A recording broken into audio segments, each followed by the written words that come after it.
Yep.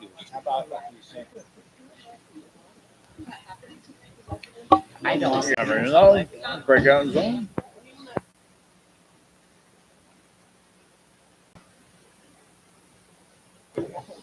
All right, Jake says we're good and we're live. So, evening, everyone. Calling this meeting to order 6:04. As David said, please sign in on your way in or out. Public comments, I got one. If there's more, please bring them up. And otherwise, please stand for the pledge. I pledge allegiance to the flag of the United States of America and to the republic for which it stands, one nation, under God, indivisible, with liberty and justice for all. Thank you. Looking for Kim to do roll call when you're ready. Absolutely. Dr. Breckenridge Pettit. Here. Dr. Hill. Here. Mr. Hobbs. Here. Mrs. Oh, goodness. Ooh. Copied from the wrong place. Ms. Lundberg is not yet in attendance. She should be calling in here shortly. Mrs. Pascal. Here. Ms. Shookman. Here. And Mr. Smith. Here. Very good. Open it up. Board member comments. Anything from anyone on the board?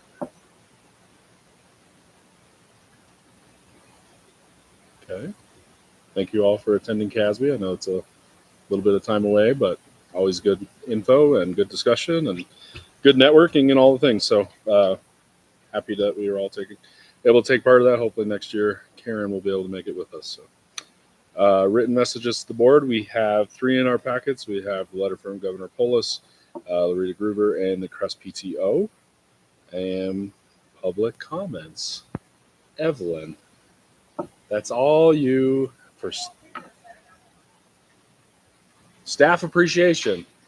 That's all it said, but I know who wrote it. So the one with the Santa hat and the box of goodies, I'm assuming, is doing staff appreciation.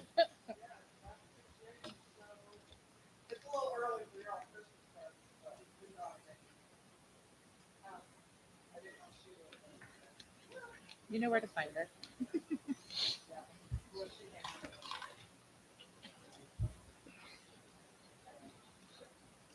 Tonight we would have all appreciated those big yellow coats.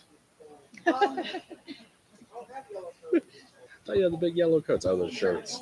Yellow shirt. Shirts, excuse me. If you want a yellow shirt, I can bring you a yellow shirt. But I went out and I got cookies. You guys are gonna have to just pass these around. You got Christmas cookies. I knew Ben would like those.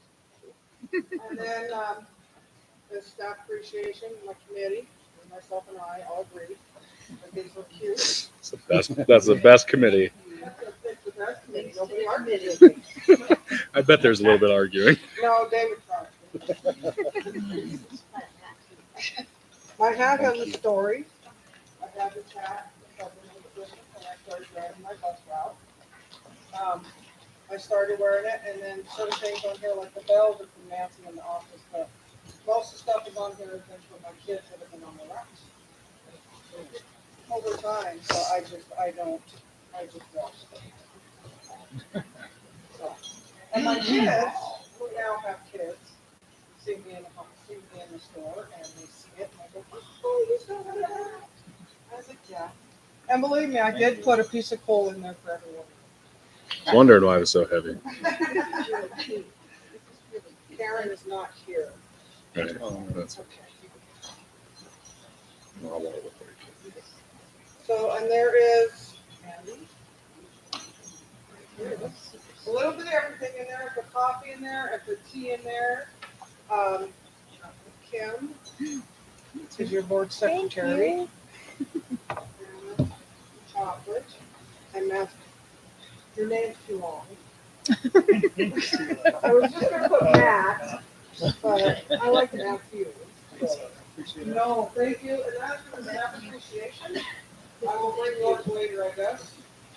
I know you were going to be here. Okay. Anyway, Merry Christmas, Happy New Year. Merry Christmas. You're all good? Thank you. Okay. Thank you, Evelyn. Thank you, Staff Appreciation Committee. Yeah, thank them for us, please.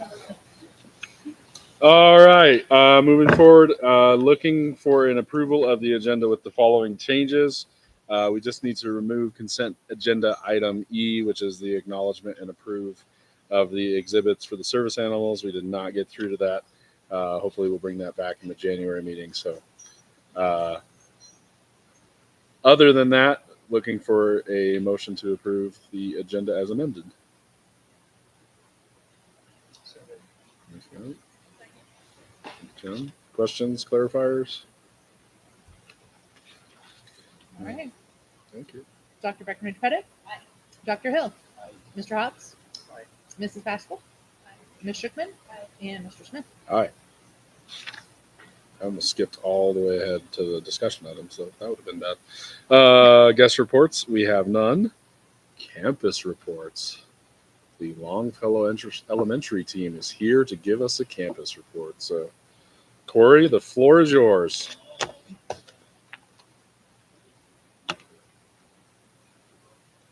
You want to hit your little speaker button too? Yeah.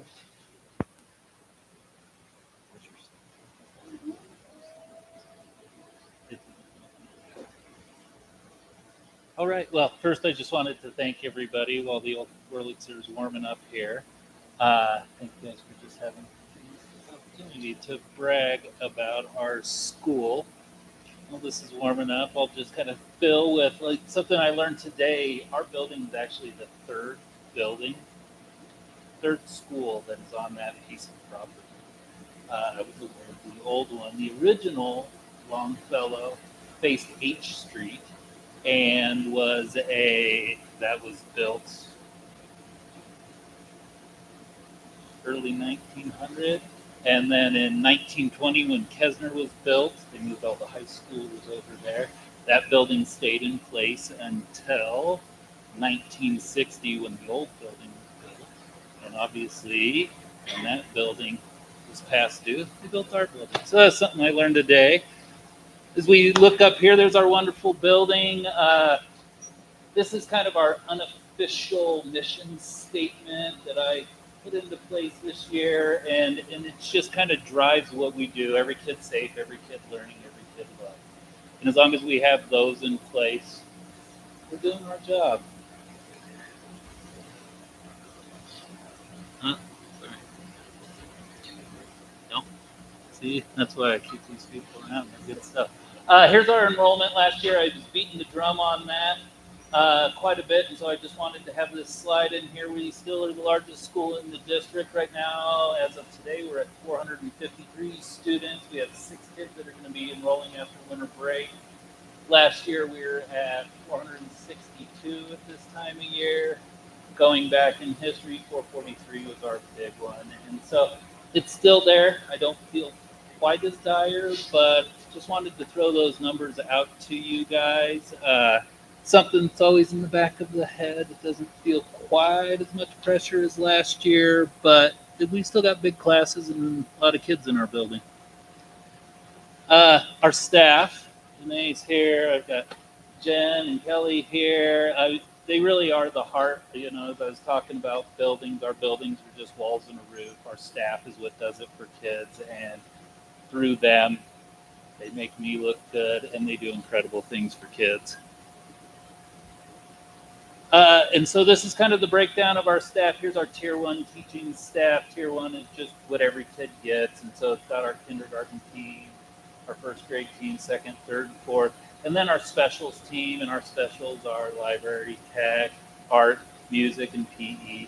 And so all the kids get that. Our classroom teachers are incredible. Specials is something, as I get to do observations, it's extra cool because for some kids, that's their chance to shine. That's their chance to where they get to show how incredible they are. And, it's that break in the day where things shift up a little bit. Here's our intervention staff for our kids that need a little bit of extra help, all the way from our NTSS process and kids who just need that quick extra help. Our intervention team, Katie Wyckoff, April Holdinghouse, and Stacey Sanchez are doing our title intervention. Charlie Ray works with our math group. And then if they need more intense intervention, they go on an IEP. That's our special ed staff. At the top, the smaller names underneath that are the paraeducators that also provide student support. As I back up to our intervention staff, those smaller names are our AAI members, Alpine Achievers. We've got a couple ringers that are working out really well for us this year, and it's an extra body, and it's just really fun to see them. Most of them are in their early 20s, and it's fun to see them grow too as adulthood hits. Down at the bottom, we have our speech, OT, our school psych, who are all part of that intervention team as well. Here's our support staff. We are lucky and blessed this year with our custodial has been incredible. We have one of our guys up there, Calvin Troutman's been out for a surgery. The district maintenance staff has been plugging those gaps to make sure that's filled, but they're just really cool. They brought back something called the golden trash can that existed years ago, and it's just a real positive way for kids to have ownership over their classrooms. And so our custodial staff was coming up with ideas, and Jen worked really well with them to kind of make it come to fruition, all the way down to buying rattle can, spray painting a couple trash cans, and just those little things for kids really makes a difference. And you hear the cheers when the golden trash can is announced, and it helps out our custodial. So it just works on a lot of different levels. Our kitchen this year, we're doing. Last year, a big day was 213, 14 lunches. This year, we're over 300 consistently every day. I think our Thanksgiving meal was 390s up in there. So it's been big numbers. I know that's something that's very much on your guys' radar with the free lunches for all. And I just can't say enough about our kitchen staff and how they have been really kind of rising to the challenge on that. And then at the bottom is our lunch and recess support with this many kids and that much movement going on, and also giving our teaching staff a break, having some extra eyes out there on that playground. And, because a typical recess is right around 100 kids. We have a couple grades that are paired up to where we have 180, 190 kids out there. So having a lot of eyes out there is important. I think of today, we got a radio call about a kid who had a knee stuck in a tree. And so, yes, it was just that pause moment. And then Jen's like, I'm on it. And I was like, I should probably be on this one too. And literally crying a tree apart so that little girl could get her knee out of the tree. It's true. It's this.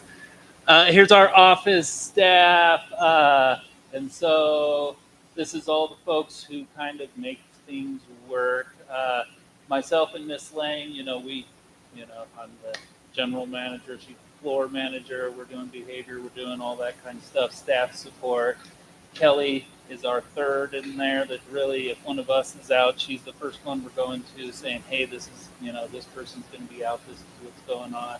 Kelly also is, what I call it, our health team in combination with Missy, because at elementary school, a stomach ache can often mean there's something else going on. It's not really a stomach ache. So that's something that I've grown and learned about over last year and into this year, is how much those two are talking and how much they are coordinating together to be like, okay, this is what's going on with this kid.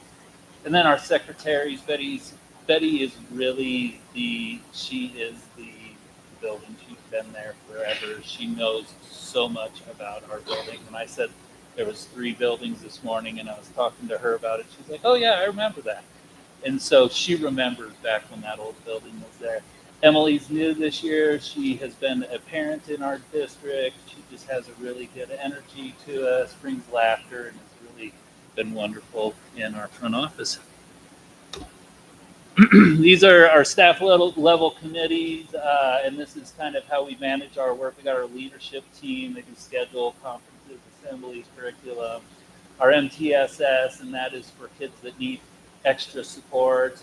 And then we have our PBS. Kelly will be talking more on that, but that's building wide, and that's our positive behavior systems. And in that committee, they're looking at our behavior data analysis, kind of looking at the where and when things are happening and the who, and is it helps us just become aware of things, and also the behavior system development, positive behavior systems. We have school-wide celebrations. We have this whole ticket system in place, and they're the ones that manage that and make sure everyone get involved.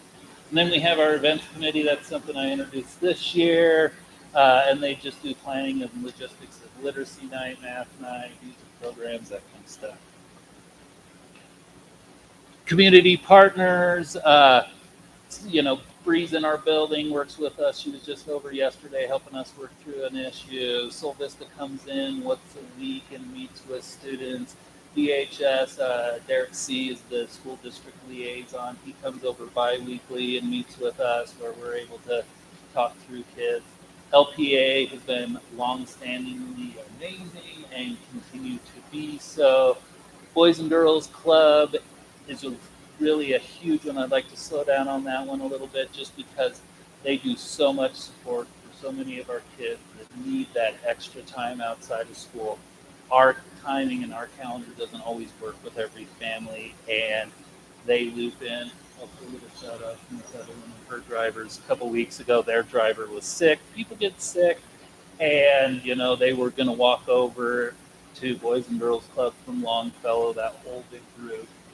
And it was cold out, and Evelyn's drivers, like 3 or 4 of them were there and said, hey, we can get them on here. We can drive them over. And it was just like one of those punt situations, and her drivers blocked them and just like divvied up the kids into threes, got them on the buses, got them over to Boys and Girls Club. And so super cool.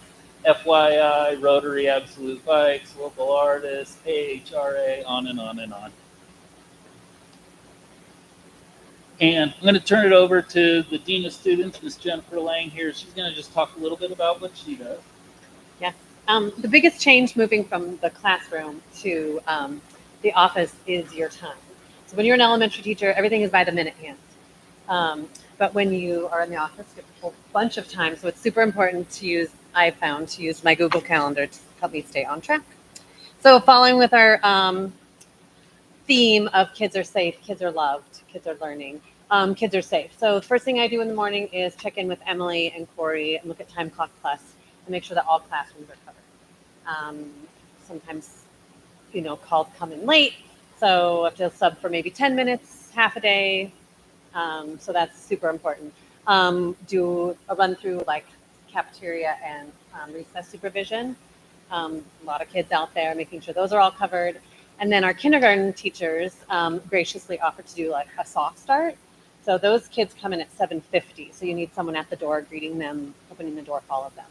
So once all those are checked off and cleared on, I can move on to another chunk of my day, which is devoted to like the heart, student culture, creating that sense of belonging. So both Corey and I do this, and Kelly has her post inside, just outside greeting kids when they come off the bus, drop off with their families, try to use their names, be that smiley face, and like, I'm so glad you're here today, making them feel welcome. Also, there's always safety there too, that situational awareness when you're outside in those busy times. Lunch and recess are another time where I'm really devoted to that student culture. Lots of kids moving in and out, reinforcing our positive behavior system. So instead of saying, don't run, everything's always stated positively, like walking feet, kind words, hands to yourself, that kind of stuff. So it's a chance to like just reinforce all those things that we teach every day. And then at the end of the day, dismissal, same thing, outside, making sure kids are on the right bus, connected with the right parents. I'll see you tomorrow. So happy to see you. Here's your coat. Don't mind your coat. Yes, where's your coat? And then woven throughout that student culture is conflict resolution. So we use a little acronym to help us kind of work through a process called BOMB. So the V is vent. So you have a chance to vent and tell me your troubles. The O is for ownership. So what part did you play in this? Did you say something that maybe sounded like something else? The M stands for moccasins, being able to walk in someone else's shoes, which builds empathy. Like, well, how do you think that made them feel? And then the P is the plan. Moving forward, what are we going to do next? So that's kind of woven in throughout the day.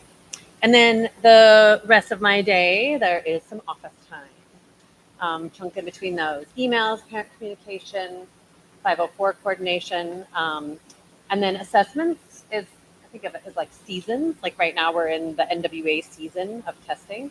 So supporting teachers and students with makeups. Yeah.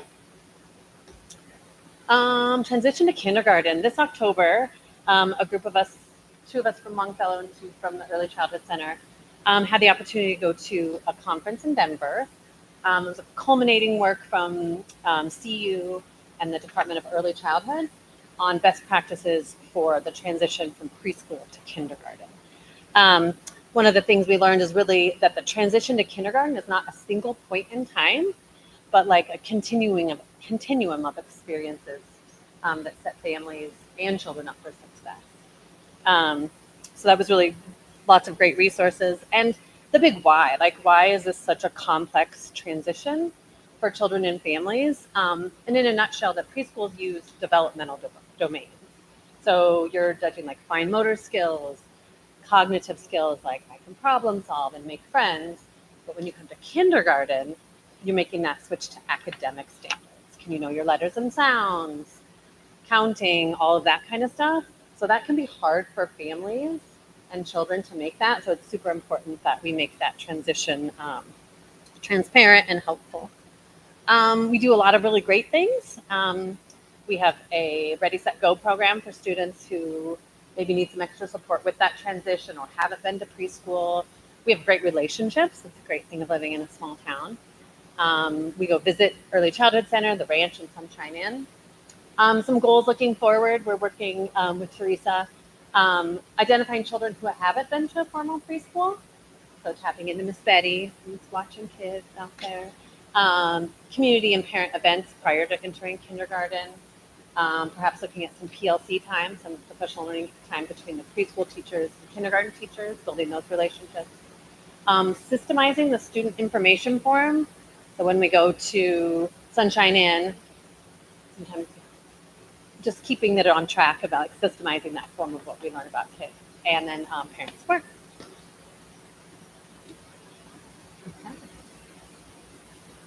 Hi, everybody. I'm Kelly Hamilton, the school counselor. And first, I just want to say thank you so much for letting us come to, as Corey said, brag on our school a little bit tonight.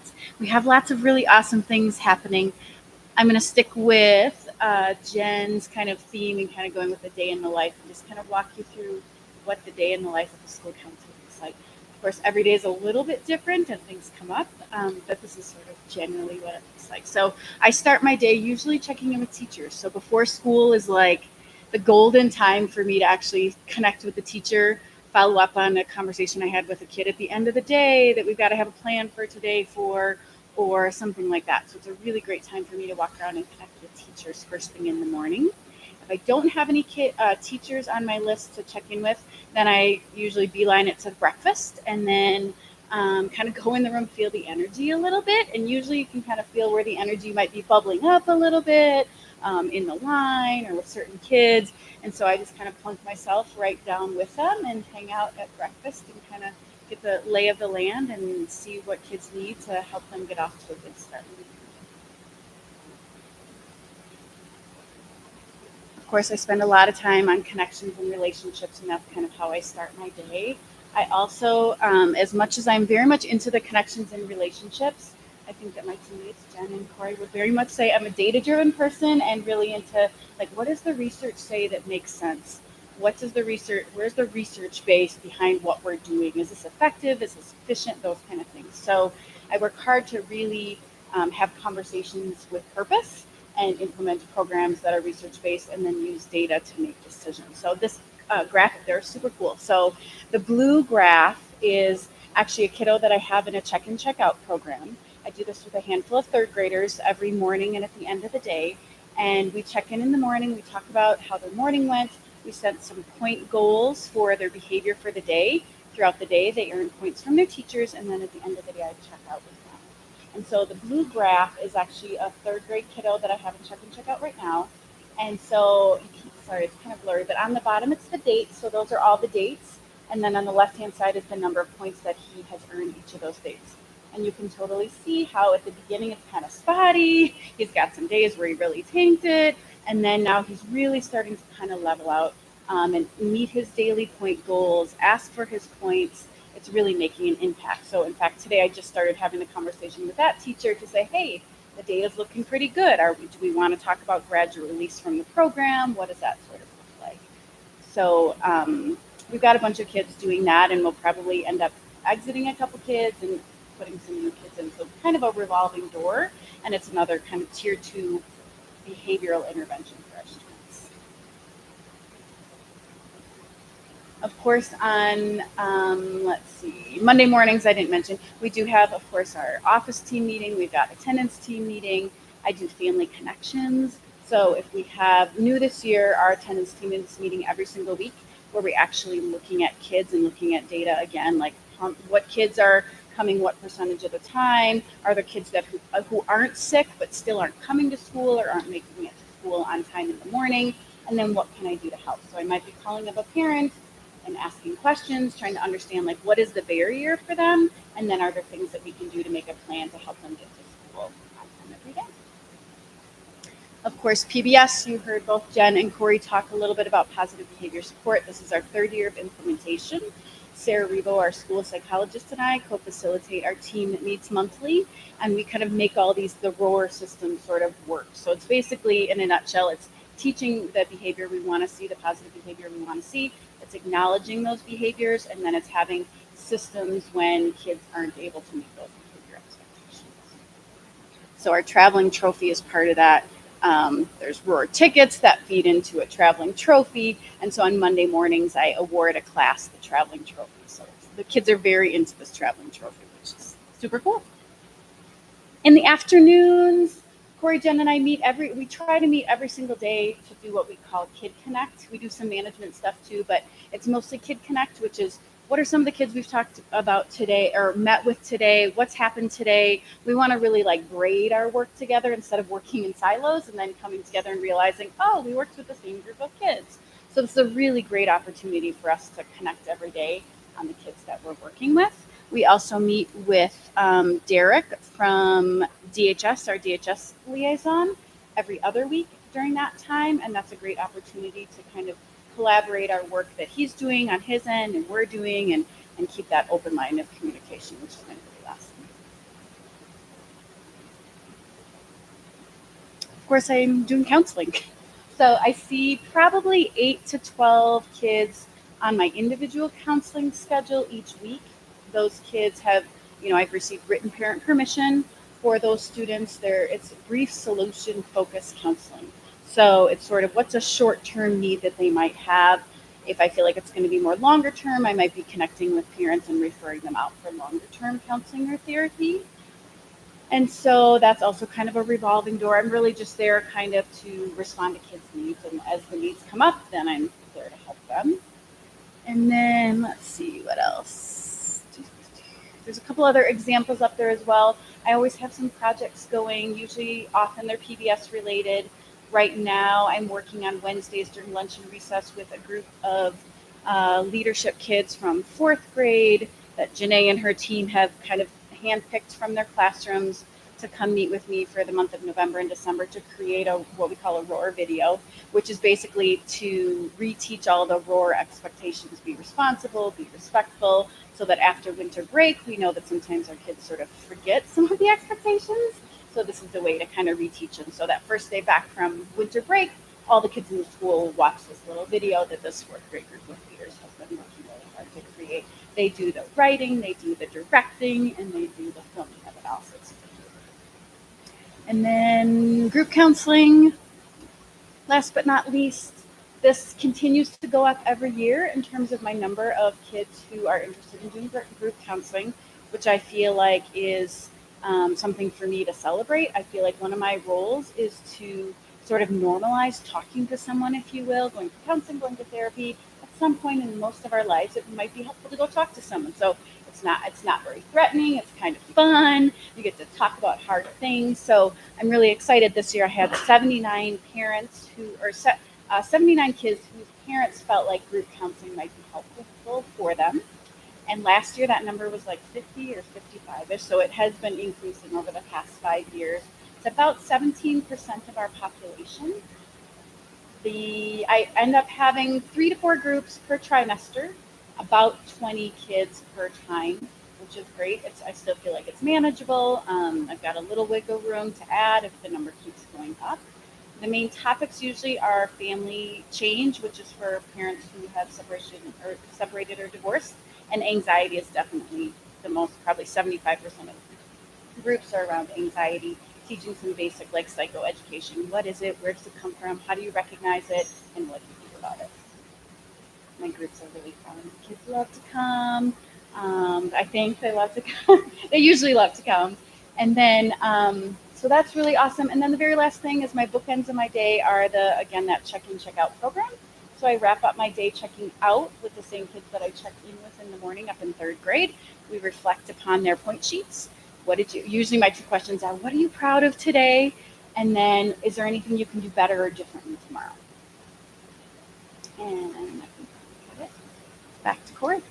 I want to thank both of them. When things get hard, I'm calling them in and we're talking through situations. And as we're talking, each one brings such a different perspective and such different strengths that somewhere in that is we're working through problems, and they do the same. And as we're talking through it, somewhere in there's that little nugget that's like, that's what I need, And so they really are my go-to before I'm calling David or Will and saying, boy, this one's a tough one. So getting into our goals for the year, increasing use of data. Kelly, talked about her data a little bit. We reviewed last year's CMAS results with teams and looked for areas of growth. We're always doing that at the beginning of the year. CMAS is really kind of a tough one because when the data comes out, your kids are gone, but it can really inform your teaching practice at that class level. We did some professional development time this year. As with all technology, both Dibbles and NWEA changed their format, made things new. So we gave some professional development time to teach them how to access that stuff that they knew how to do the year before. It was one of those kind of special moments in teaching because I lost the staff. Like I started showing them how to access. Jen was helping, and our title teachers were helping. I was showing them how to access, and then I lost the room because as soon as they were able to get into it and get their hands dirty, they all are just diving in and looking at kids and saying, oh, what happened with that kid, and why is this score low? And that's what you want to have happen with the data. Rolling on down, continue refinement of our behavior data system. Jen and I both being new last year, always balancing what gets entered in Infinite Campus and then having another tier of behavioral data. So we have think sheets when kids come into the office, gives us the time to pause, gives them the time to decrease emotion around a situation. And so we've got kind of that paper level data, and then we've also identified what kinds of stuff is going to be entered in Infinite Campus as far as allowing us to track, some of the bigger behaviors.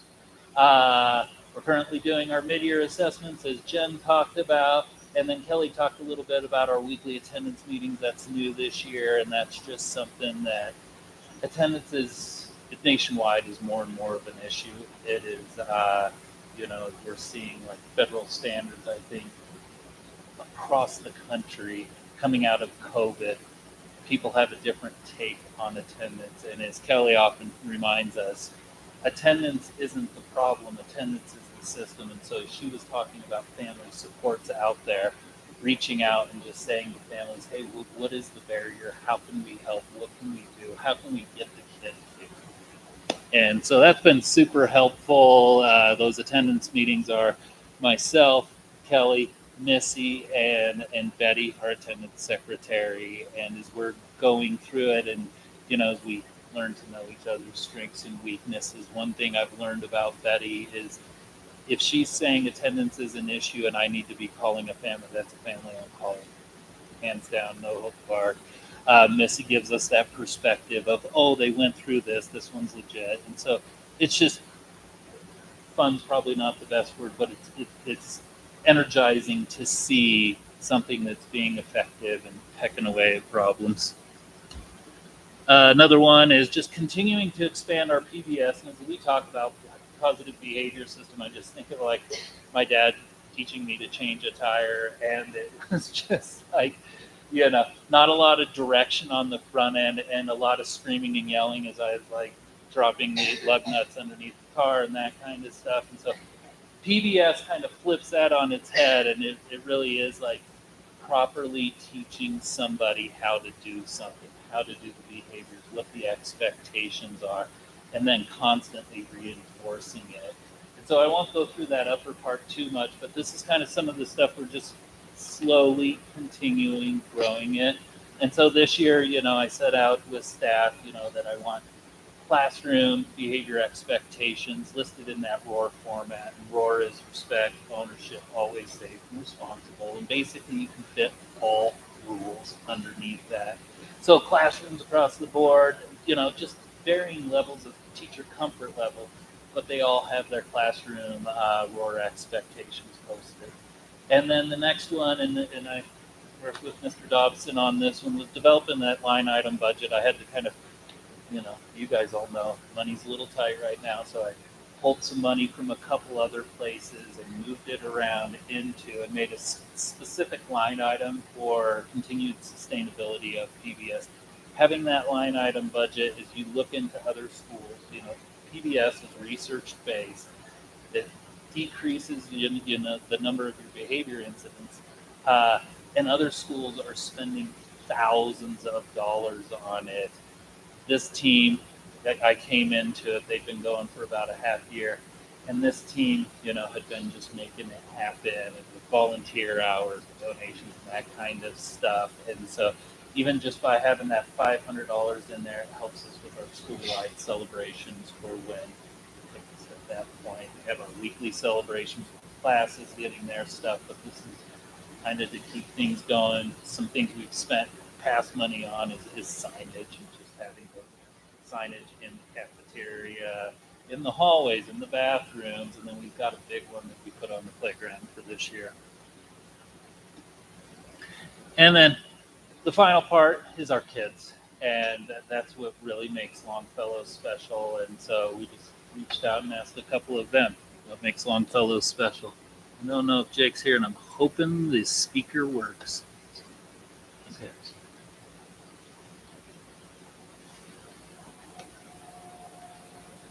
What makes Longfellow so special is that we have learned with the activities for students, fun, special, art, music, library, tech, and PT.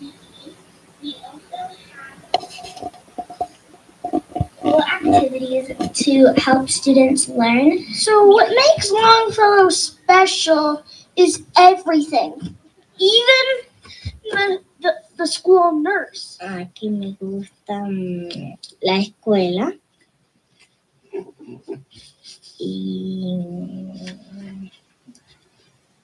y aprender inglés. We have great teachers, so you can have lots of fun, an amazing playground, an amazing lunchroom, an amazing everything.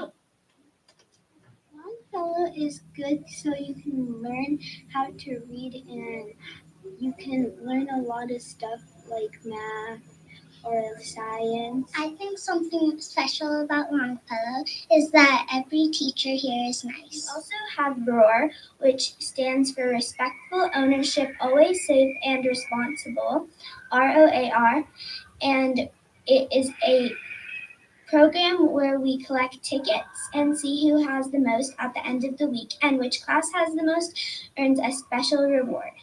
And that's what makes Longfellow so special. So that's us. And, it's hard, like, seeing those kids. It's a little tear to my eye, and we just tried to have somebody, a little cross-section representative of the kids, because that's why we do what we do. And if you guys have any questions, I know you guys have a busy night. Tried to make it quick, but also wanted to brag on us a little bit. Okay. Thank you all.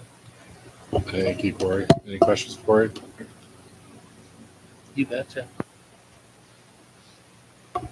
It's always fun to hear what you guys are doing, and it's pretty cool that all of your kids say everything is special. about your school. Yeah. Kid characters in there. We can try to mix it up. And I just want to add, if you look at it from that accreditation standpoint, the boards have to look at things. This is one of the best elementary schools in the state of Colorado. The growth scores, what kids learn year after year, they continue to do that. And this year was the best I've ever seen from that perspective. And then I just got to compliment Corey and his team. It really is an amazing leadership team. It's good actually to hear about how many details, because sometimes we're dealing with big things and you forget that our schools are dealing with minutia. And the minutia management is what actually makes a great experience for kids. So they do an amazing job. Yeah, and as long as I have, you know, we're thriving, three of us are in there rocking and rolling, we are proactive and preventative. Let's be out doing something. Let's let people that react. We'll try and stay proactive, so we're talking about what we do with kids. Seeing a kid with tears first thing in the morning, really, we can help out our teachers, support our teachers in that.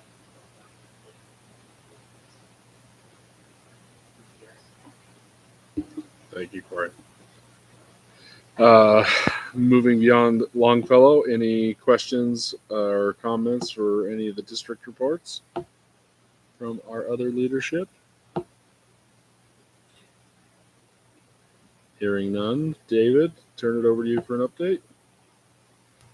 You know, I think we're just finishing up this first semester really strong coming out of the pandemic. So I'm pretty happy. But I think most of the discussions tonight get into most of where the work's been at the kind of district level. So I think we'll let the kind of, unless somebody wants to get into a topic that's not on the discussion list, which is robust or not on actions, I don't think I have too much to add. I think just your staff have worked hard this semester, and I think we found success. And so I'm proud of the teams and what they've done. Okay. Easy enough. We'll move on.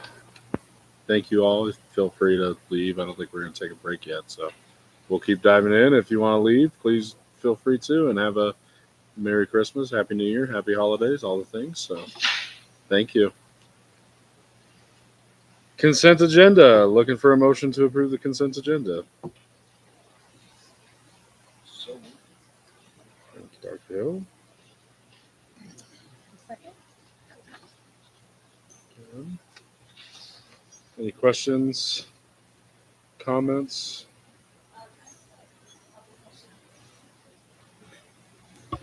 I just had a couple questions about the salary schedules, more just for my understanding. So on the classified salary schedule, it has toddler teachers on there, but I thought our toddler teachers were now certified pay. Is that? So we have some that went to certified, but we still have several that are grandfathered, so it has to remain on there until those people have moved on. Okay. We did not reduce their pay. Okay. And then my only other question is what does the extra duty salary schedule, what all does that include? What is that? That's coaching. That's coaching. Okay. That's what I thought. Okay. Ready for a vote? All right, Dr. Breckenridge-Pettit. Dr. Hill. Aye. Mr. Hobbs. Aye. Mrs. Pascal.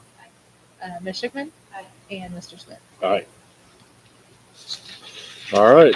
Moving into discussion plan or discussion items. I will do my best here to set these up and then let David fill in the gaps or add more comments, and then we can kind of discuss further. Leave plans. So we discussed leave in the work session. So we've had a little bit of time reflect potentially and have more conversation. I know we kind of gave David the direction of following the path that we did with the other negotiated policies to do the same with the leave plans, of bringing us back kind of a red line version at the February meeting, and then kind of taking it to CBT, and then kind of the same process of back and forth, see where we can agree upon things, and then see where we need to have a deeper dive discussion. I think that's kind of the plan and direction we're leaving David with having a little bit of time to reflect. Are there any other comments from the board? Yeah, I would like to see. Microphone. Thank you. I would like to see the leave plans, reflect a few things. One is they're simpler. Two is they're more equitable. all the staff. 3, that they're, as generous as possible to the staff, while also putting, the focus on what we're here to do, which is to educate and help kids grow into the best version of themselves. So I think they really need to be focused on what's the best outcome for the kids. That's what we all should be doing here. And I think with those things, there's a lot of room for improvement. It looks like some of these leave plans probably haven't been looked at by the board in 10, 20 years, probably. So it's going to be challenging, I think, but I'm hopeful we can do it in a way that's respectful of each other and, ultimately reach a situation that is, like I said, equitable, fair, and puts the kids first. Thank you, Brent. Yeah, and I'll just kind of echo a little bit what Matt said. Like for whoever's been following board meetings, we had 2 leave plans last year and a sabbatical request. And I think that's kind of what started a little bit for the board of thinking that we needed to look at these policies because we were running into some challenges and recognizing that there weren't good guardrails and guidelines for us to be able to grant those requests and keep it equitable. And then it was just a tricky situation of this staff member getting approved, that staff member not being able to get approved. So that's when we sort of started down this road. And then I think, just kind of dealing with benefits and looking at things, there's always requests for more personal days, more time off, if we can't give extra money. And so I think it's important for us to do a deep dive, see what other districts are doing, compare, days worked with PTO to other districts, days worked in PTO. So yeah, do it that, I like how you framed it of, we're ultimately here to educate students, but we want to give a generous and fair package to our staff. Thank you. David, you need anything else from us at this time? No, I'll bring back, I'll take my best shot at doing a red line. Aaron's done a lot of great financial analysis and usage data. So we'll take that and we'll take our best shot at how do we simplify those things, how we make sure it's equitable. I definitely think we've got some equity issues in our policies as they've drifted across the years. And then try and find that balance point between generous, fair, student-centric, and we'll try and come back with some ideas on that. And I'm sure that'll be a place where we're going to need a lot of staff input to figure out that best balance point. But it'll be good to get some staff input from you guys to get it started. And then I think it was February 16th. So just after that board meeting, I'll take that to the CBTs, whatever you guys share with me. So we'll do that.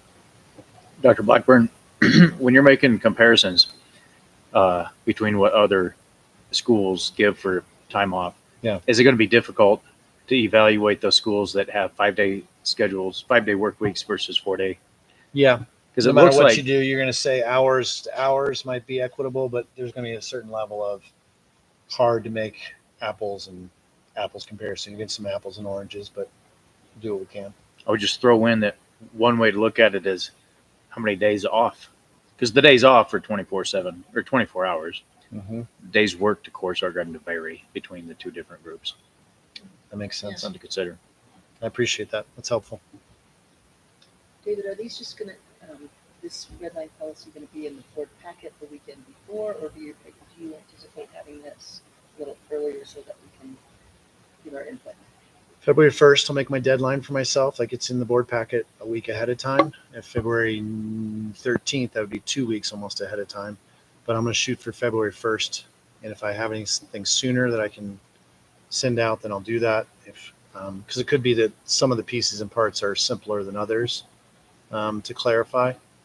So I think your sick, personal, sick leave bank, long-term leave, that combination is going to be the hardest to do. And so I'll probably pick the easy ones and get those out in case so people can process those and don't have quite so much volume to review.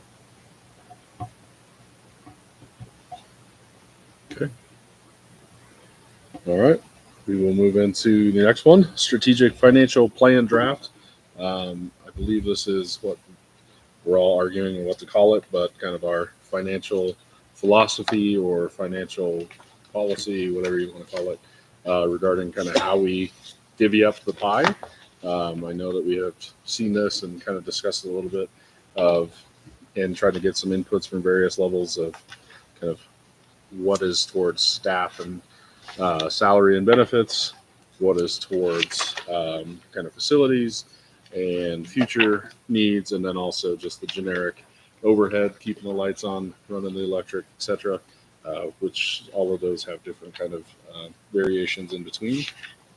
So it looks like we have a little bit more detail in the conversation from some of the things we've been working our way through. So with that, I don't know if I'm turning this over to Aaron or David. Yeah, I can take it. I can take it over. I mean, this has been, like you said, you've seen most of this and you've seen pieces of it, but this finally was able to put everything together. So you're going to see on the first page, this is kind of the need and the logic. And you're going to see 4 areas where there's linked in the actual document. The 4 pages behind are what's actually linked into this document to give kind of context for logic. I think the biggest piece is we've been operating. Sorry, what? We have a lot of extras. You want No, I just printed 15. I didn't count. I just was printing. So put in a quick number. It's a busy day. But yeah, I mean, for the past 5-6 years, we've talked about this at multiple board meetings. Our budgeted expenditures have been above our budgeted revenues. And you can do that as long as you have a fund balance of unassigned fund balance to cover that extra. We're not really at a place where we have that anymore. Initially we were projecting about $115,000 unassigned fund balance at the end of the year with other expenditures that we don't know about. This new, David has titled it fake HH, which I think is a lovely term. But basically we know Prop HH failed, but we know they then passed something very similar to it for at least this year. I'm still anticipating at least $150,000 that we're looking at different. The county assessor hasn't been able to give me a firm answer, but talked to a few other people who said you should anticipate it's going to be really similar to HH, and we were projecting about $180,000 loss. So I think between 150 to 200 is fair this year. We also had another pretty big expenditure come up with a residential treatment plan that we're working on, and David's working on that now. And then we've got health insurance costs going up in the next year as well. So there's some big things on the plate. So we don't have the luxury of having a fund balance. The good news is, as you'll see in your board packet, we did we got the new December run and kind of shared some of the details on this and have been analyzing it the past few days. We're definitely going to get more funding. The biggest pieces being that our at-risk population went up. That's due to free and reduced lunch forms, more ELL students, things like that. That changed the formula a bit. But then also the statewide pupil count went down. And so when the statewide pupil count goes down and ours remains relatively flat, the pie goes up. Basically, our piece of the pie goes up per student. So per pupil funding went up a little bit. So that's going to give us a little bit more money. It looks like it's going to be a little under $400,000 is kind of the initial guess. That being said, when you take in, I don't know what's happening with HH, and that's not in the current budget, and neither is this long-term treatment plan. So we've got a few things that we don't know how that's going to shake out in terms of total dollars. But you'll see kind of an updated guess on our ended funding balance on the long sheet. And I think there's some exciting news there. We're not writing nearly as fine a margin on our ending fund balance. Another piece I wanted to say about that, and I know, David, we talked about it. We did see growth in the community. We saw about 20 more students in the community. The problem is those 20 students didn't really materialize in our district. They pretty much all ended up at Montessori. So we don't get the funding for those students, but we did see growth of about 1% like was projected. And so that's good news, because when we saw flat enrollment, we were thinking, how does that line up with the demographers report? But it seems like it was pretty accurate. So just curious on that. Do we know what levels they were in?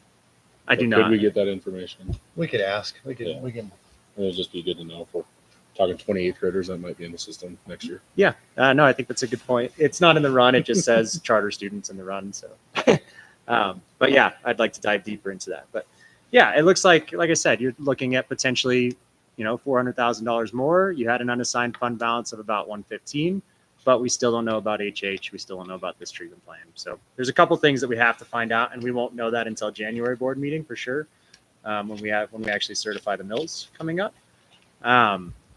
But so that's big picture context of where we're at and how at this point. And so it's creating a system where we have to budget our revenues and expenditures more tightly. They have to be closer to 100%. If you don't have a fund balance to cover the additional over 100%, you can't pay it.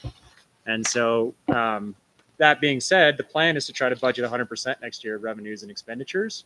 But we tried to build a system after talking to CBT, after talking to you at the last meeting and admin, what are our value sets? And the goal is to put kind of some ranges on those value sets.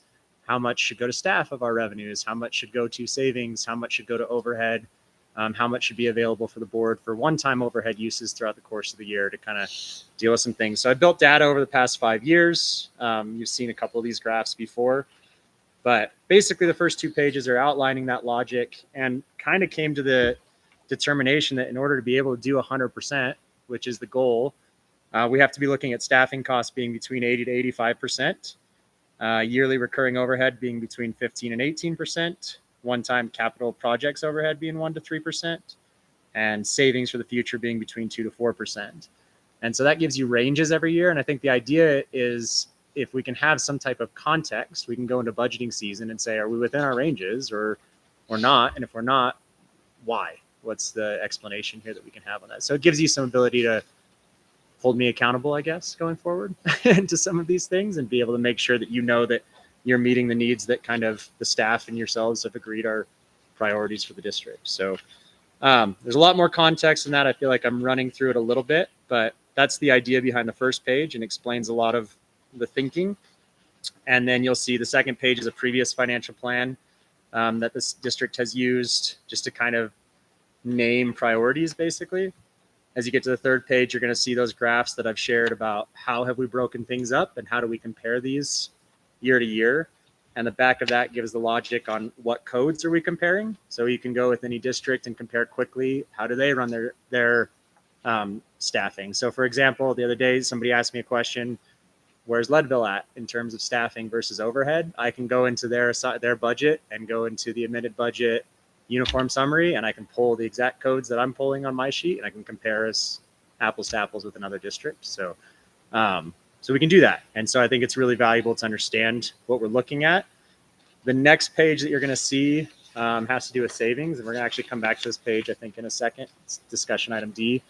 But I did analysis basically of our savings and how much we're putting away for each building to try to give you context of, are you saving enough? Should you save more? Is it appropriate?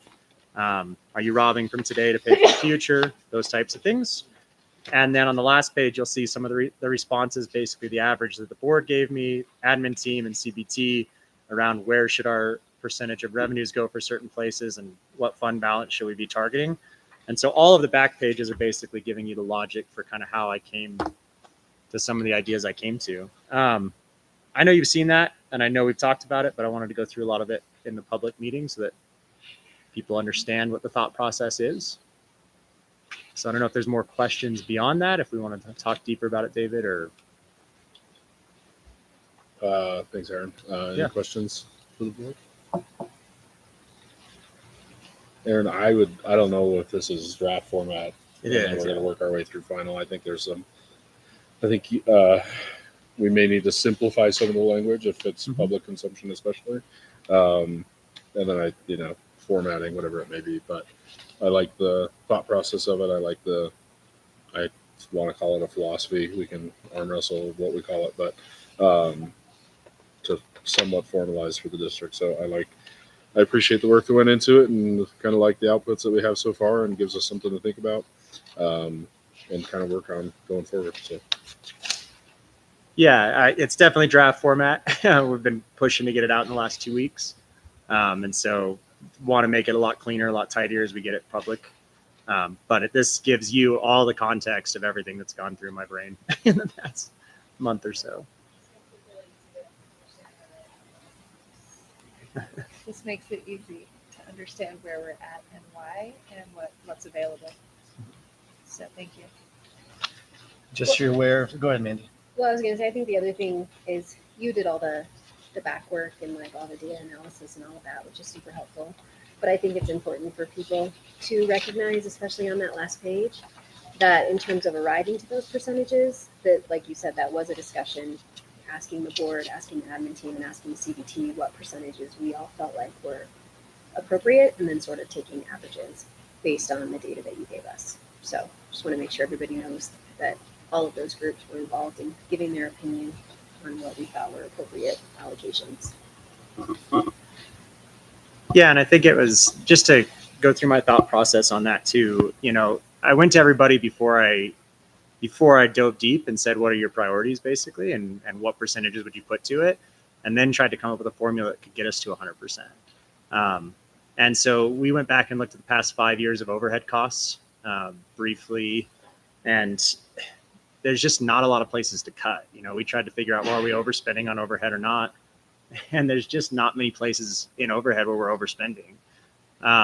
And we can go through each line item and pick apart those things, but there's not a huge amount. And so that's kind of how, okay, then we compared what percentages have we been spending over the last 5 years. And in overhead, it's been about 16.5 on average, but it's been between 15 and 18. So if there's not much we can trim, and we know we've been around there, that's how I came up with that logic, and then tried to honor the conversations about the staffing, because obviously that's our biggest cost and our biggest, I wouldn't even say cost, but our biggest investment, I guess I would say, is our staff. I don't like to think of it as a cost as much, but, and then try to honor kind of those conversations. I just want to make sure people aware that we have been budgeting for the last few years over 100%. So I think this year's budget's at 111% of revenues, and that's because we've been working on that fund balance, trying to make sure we're using every tax dollar we have to get to people. Overall, you know, your staff are up somewhere around the range of 30%, which is amazing, and just big thanks to the board and the community. And that's, of course, a general mark. But, you know, when you talked about overheads, we were looking at our building budgets, right? So one building budget's up 5,000, one building budget is up 1,000 in that same time frame, another building budget's down, I think it was $2,000. So we're definitely been trying to make sure we're keeping those investments as close to staff as we can. I will also take this, you mentioned, Mandy, I was hoping that kind of in January, I would take this, clean it up and simplify it, to take this to the District Accountability Committee and try and get some of their input as well for you guys, so we can add that into the mix of how are some community members and trying to help us out. How do they perceive these kind of logic, these kind of ratios, these margins? And so that'll be something else we'll be able to bring back to you guys before we finalize it, if that was to say. Yeah, and I would recommend, and left a note on the second page, this financial plan that's a little bit dated, of similar to our policies. If we update it, we should update it. If we acknowledge we reviewed it and timestamp it, looks like it hasn't been touched since 2016. Not sure if that's the actual case or not, but this whole packet of information, maybe earmark Kim for a conversation at the January retreat. I think too, David, I would just say one other thing for context, because it came up tonight. But across the board, when you're budgeting 111%, you say no to a lot of things. And I think it's important to understand that we've been saying no to a lot of things. And so a good example is when Corey talked about his budget and the PBS systems, we did put a line item in the budget, but I told him we don't have $500 to add to the budget this year. So what are you going to take from to get that done? And so those are the hard conversations we're having when it comes down to even these $500 margins. That's how tight things are for the next year or two as we're working on these. And that's why we're looking at how do we get to 100% instead of overspending, because right now there's just not fine margins. So I think that's important. I mean, people are at every level are trying to figure out how can we be involved in this process. And I think it's important to say publicly that you have purposely overspent and over budgeted over 100% to get some of the goals of the district done for CAP projects. I think that needs to be said publicly. Thanks, you. We had some money sitting around, and definitely wanted to make sure we were getting them in people's pockets and taking care of things. So next year will be an adjustment because we don't have a turf to deal with. So it's true. Yeah. For me, I always knew that when we approved the staff increases last year and spent the turf, that was going to be a big year for this district, and it was probably going to take a couple years of going through budgets to just see exactly what the impact is overall to sort of stabilize things. And, I thought long and hard about these ranges and what's the appropriate thing there. And, if your staffing costs are at a minimum 80 to 85, it leaves very little room for anything else. Especially, like you said, Aaron, if you've looked at overhead and there's really, yeah, you can cut at the margins there, but overall, you're not going to be able to get that number really appreciably down below 15. So if you have staffing costs at 85, which we're close to this year, and your overheads at 15, which is the low end of your range, you're already at 100%, which leaves no room for any sort of capital improvements. I don't have the answer, but it's going to force some hard discussions, I think, with the district in general and the staff of like how we allocate resources, because like everyone's mentioned, there is no longer that unassigned fund balance. It's just not there, and we have to be very careful going forward. Budgets are going to be tight. They're going to be at 100%, not 111.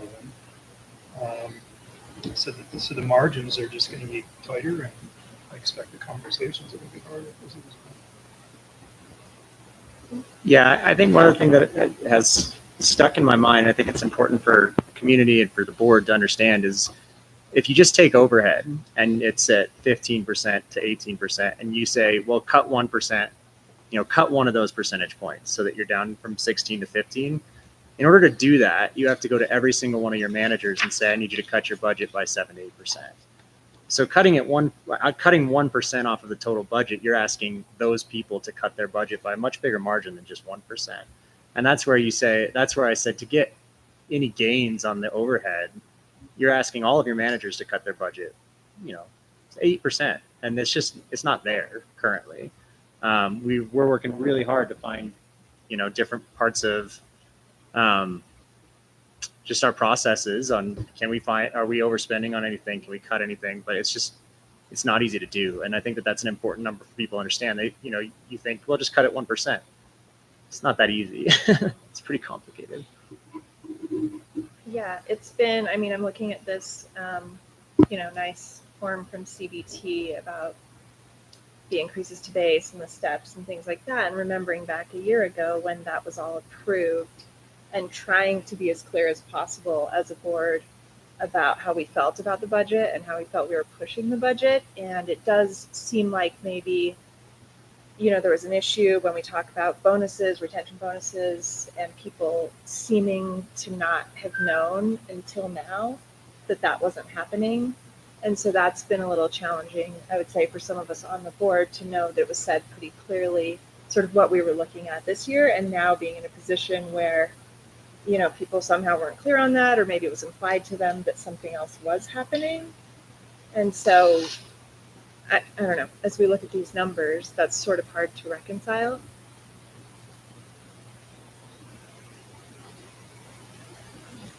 All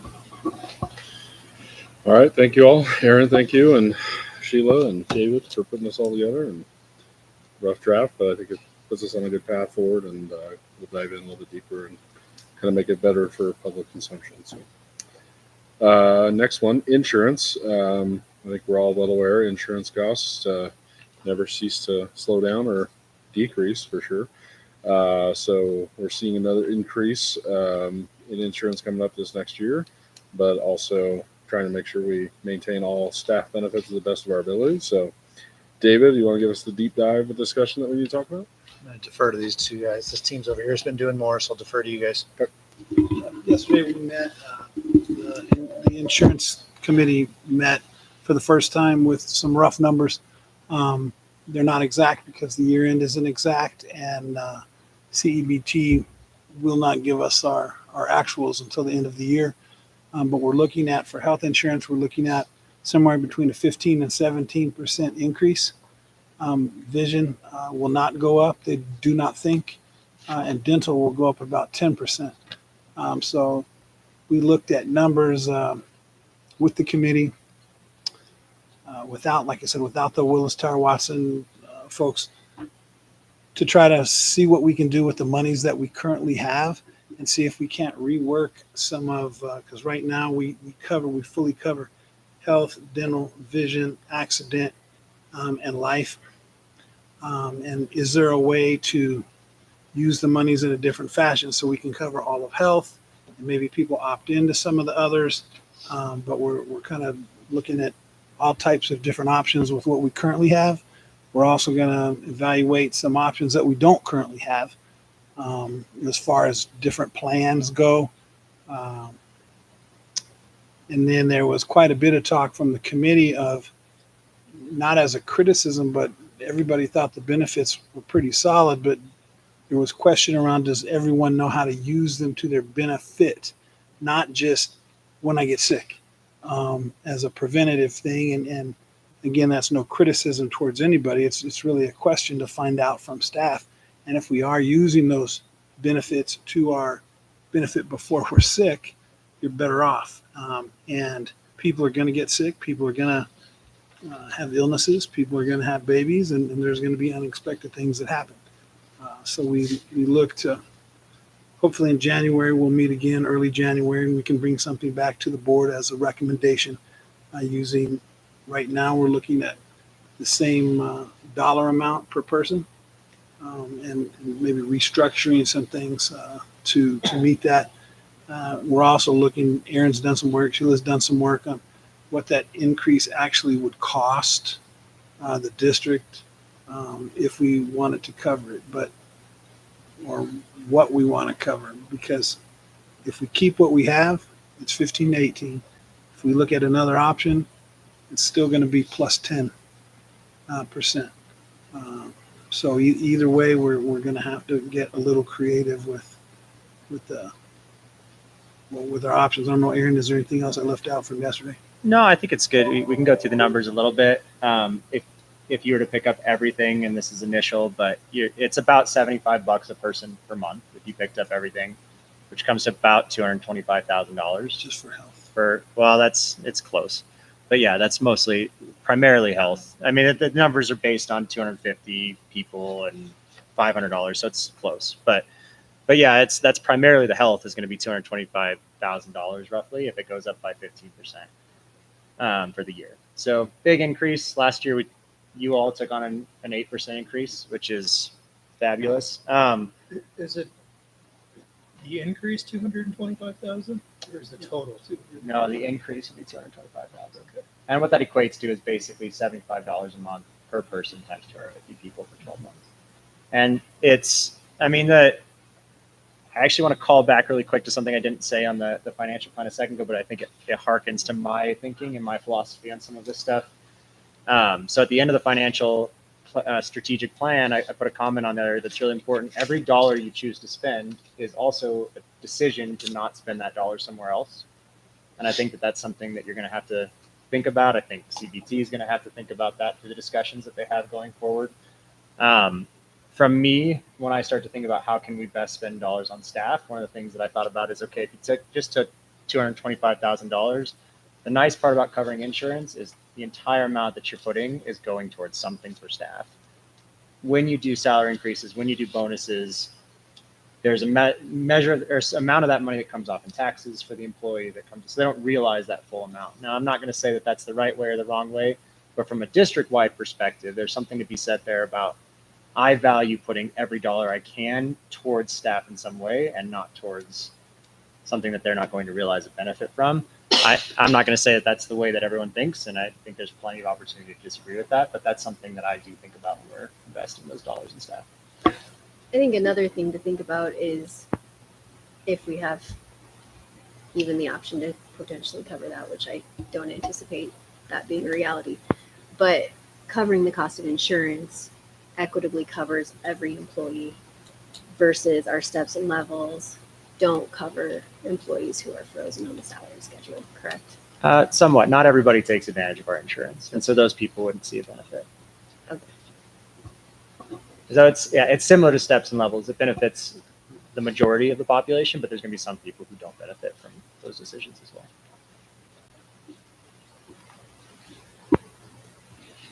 Just want to make sure you guys are aware as that's developing. I don't, there's not much else to update. Know that the staff are looking into it, trying to look at options.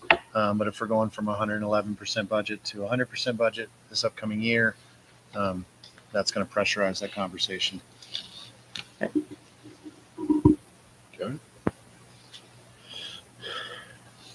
Transfers analysis. This is back to Aaron, and I think it's included the fourth page or so on the financial plan draft.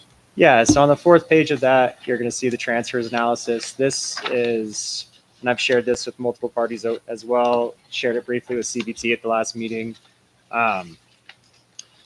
DLR, which is the company that's doing your plans for the remodel for HEA, also provided us with a 100-year plan basically for every building on what the maintenance is projected going to cost. They use something called RS means, which is an industry standard for how much something is going to cost. It takes into account inflation. They basically took every single school building that you have and cut literally down to every door hinge, every faucet, everything that's in the building. And then they build out a 100-year model on how much will it cost to maintain it if you're doing the maintenance, how much will it cost to replace it. And so what you can use that for is you can dive into that and say, are we saving the accurate amount for each building or not? Are we investing in the future enough? Are we not investing enough? So there's two models that they recommended you can use. You can use 3% of the replacement value. So basically what it would cost to replace your building the day that they do the analysis. And they recommend that most companies try to save 3% of that replacement value every year to cover any replacement things that come up on their building. Or you can take the 100-year analysis and you can basically take the row that says every year you're going to need this much for, a boiler goes out every 30 years or whatever those things are. And you can take the average of that. So what I did here is I took each of your buildings.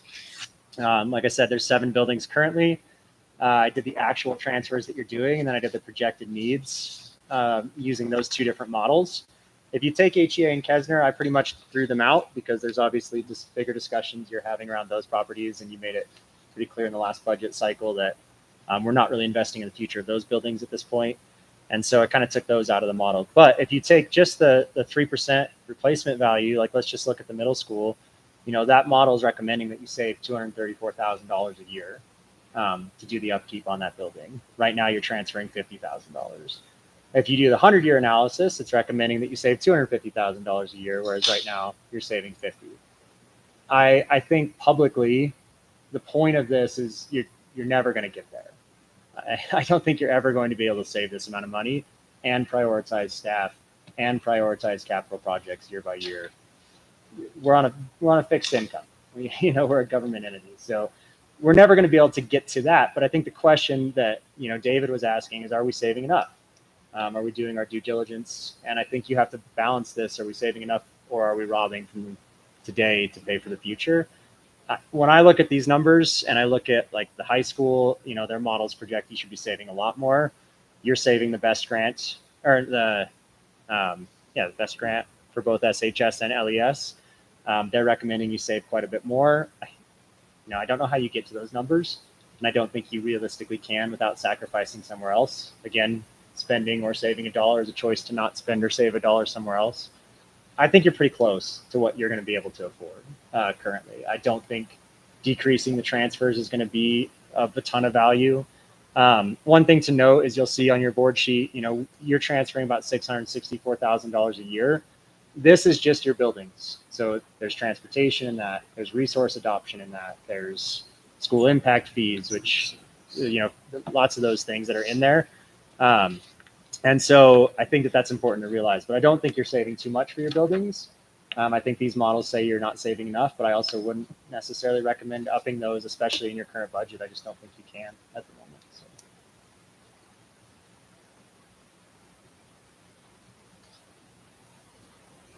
Questions?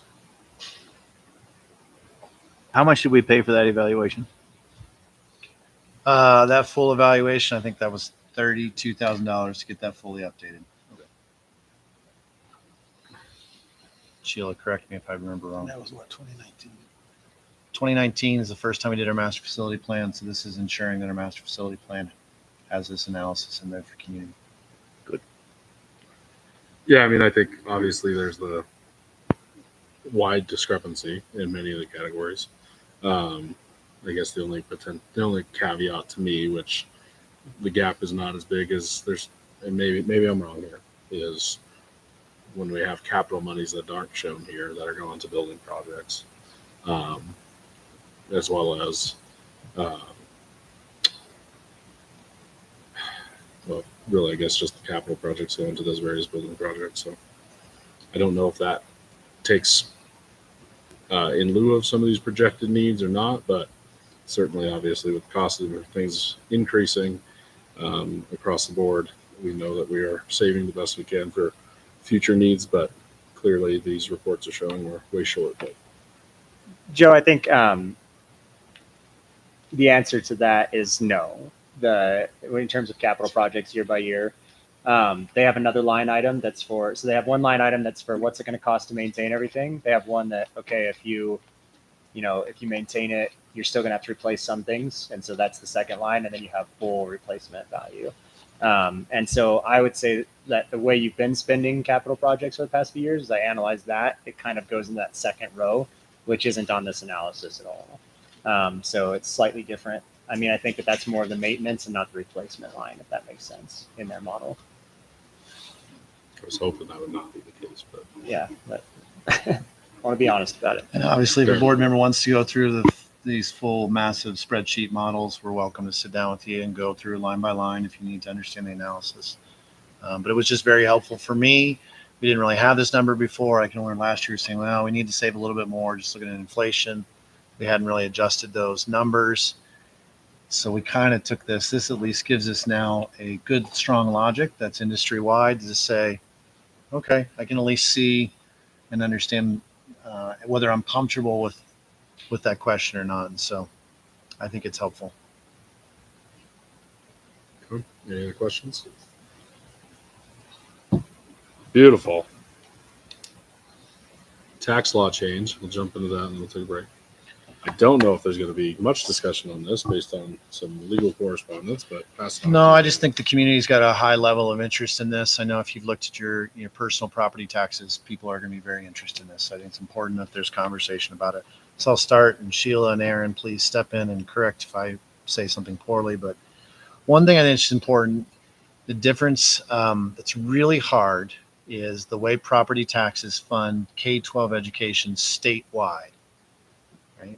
So we collect property taxes statewide. They go into the state pot of money, and then they redistribute that.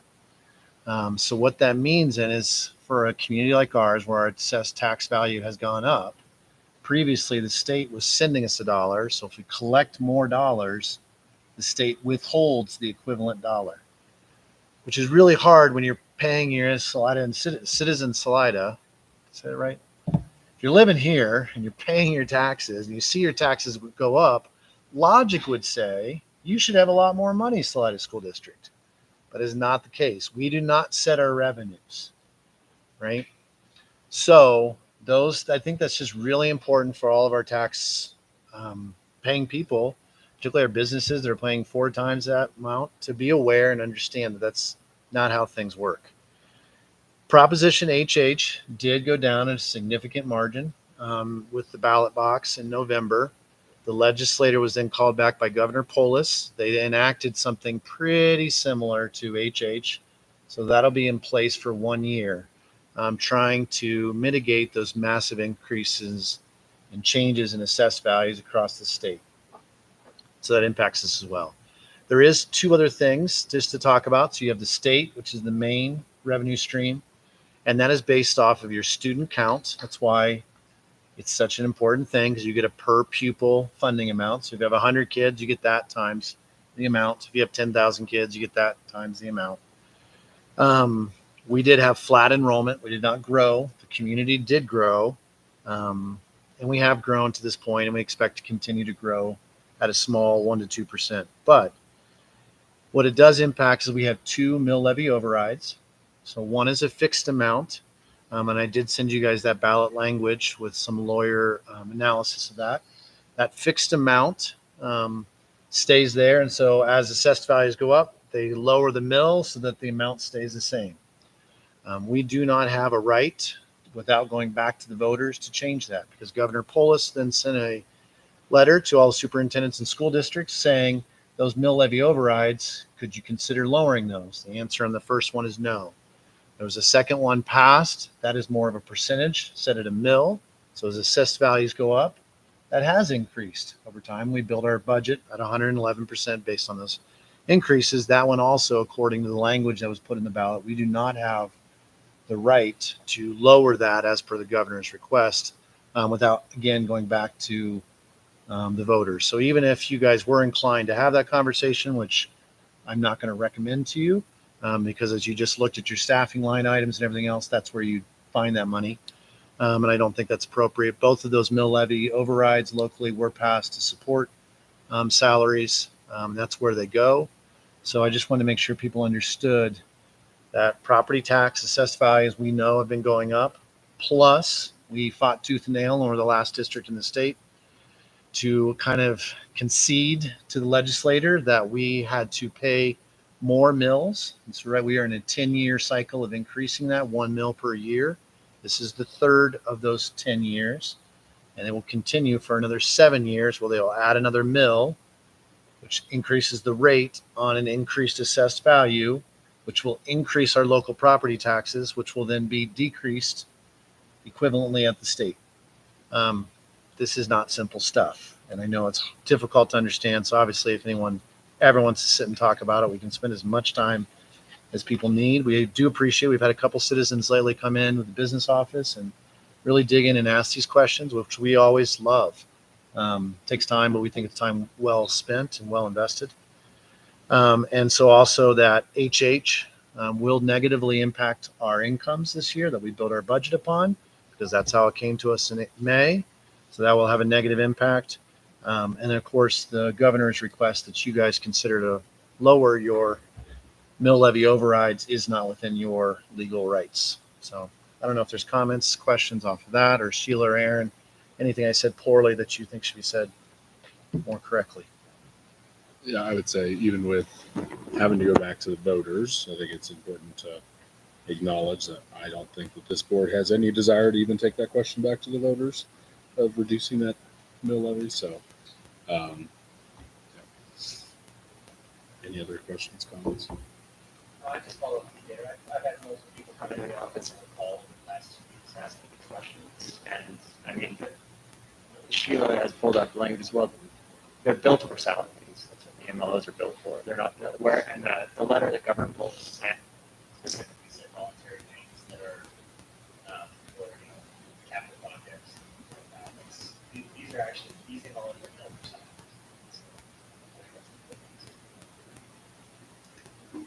I'm not going to steal the thunder of later in the meeting, but I know we were working through a publication, and one of the main talking points of that publication are finance education tools, whatever you want to call them, because the finances are very complicated, and even though assessed values and everything here is going up, does not mean that the district has more funding. So important to educate the public.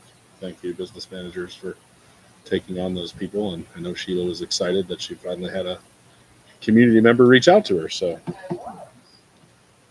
okay. Any other questions, closing comments? Okay. Before we jump into facilities all deep, let's take a 5-10 minute break and go from there. We're gonna make sure your mics are off. Thank you. Jake left.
All right, welcome back, everyone. Next up, we will dive into Oak Street remodel annexation. There is not much here other than a quick update. Still waiting on numbers, still waiting on information, still waiting on process, but pass it over to David. Just know this will be a short and sweet update on this one.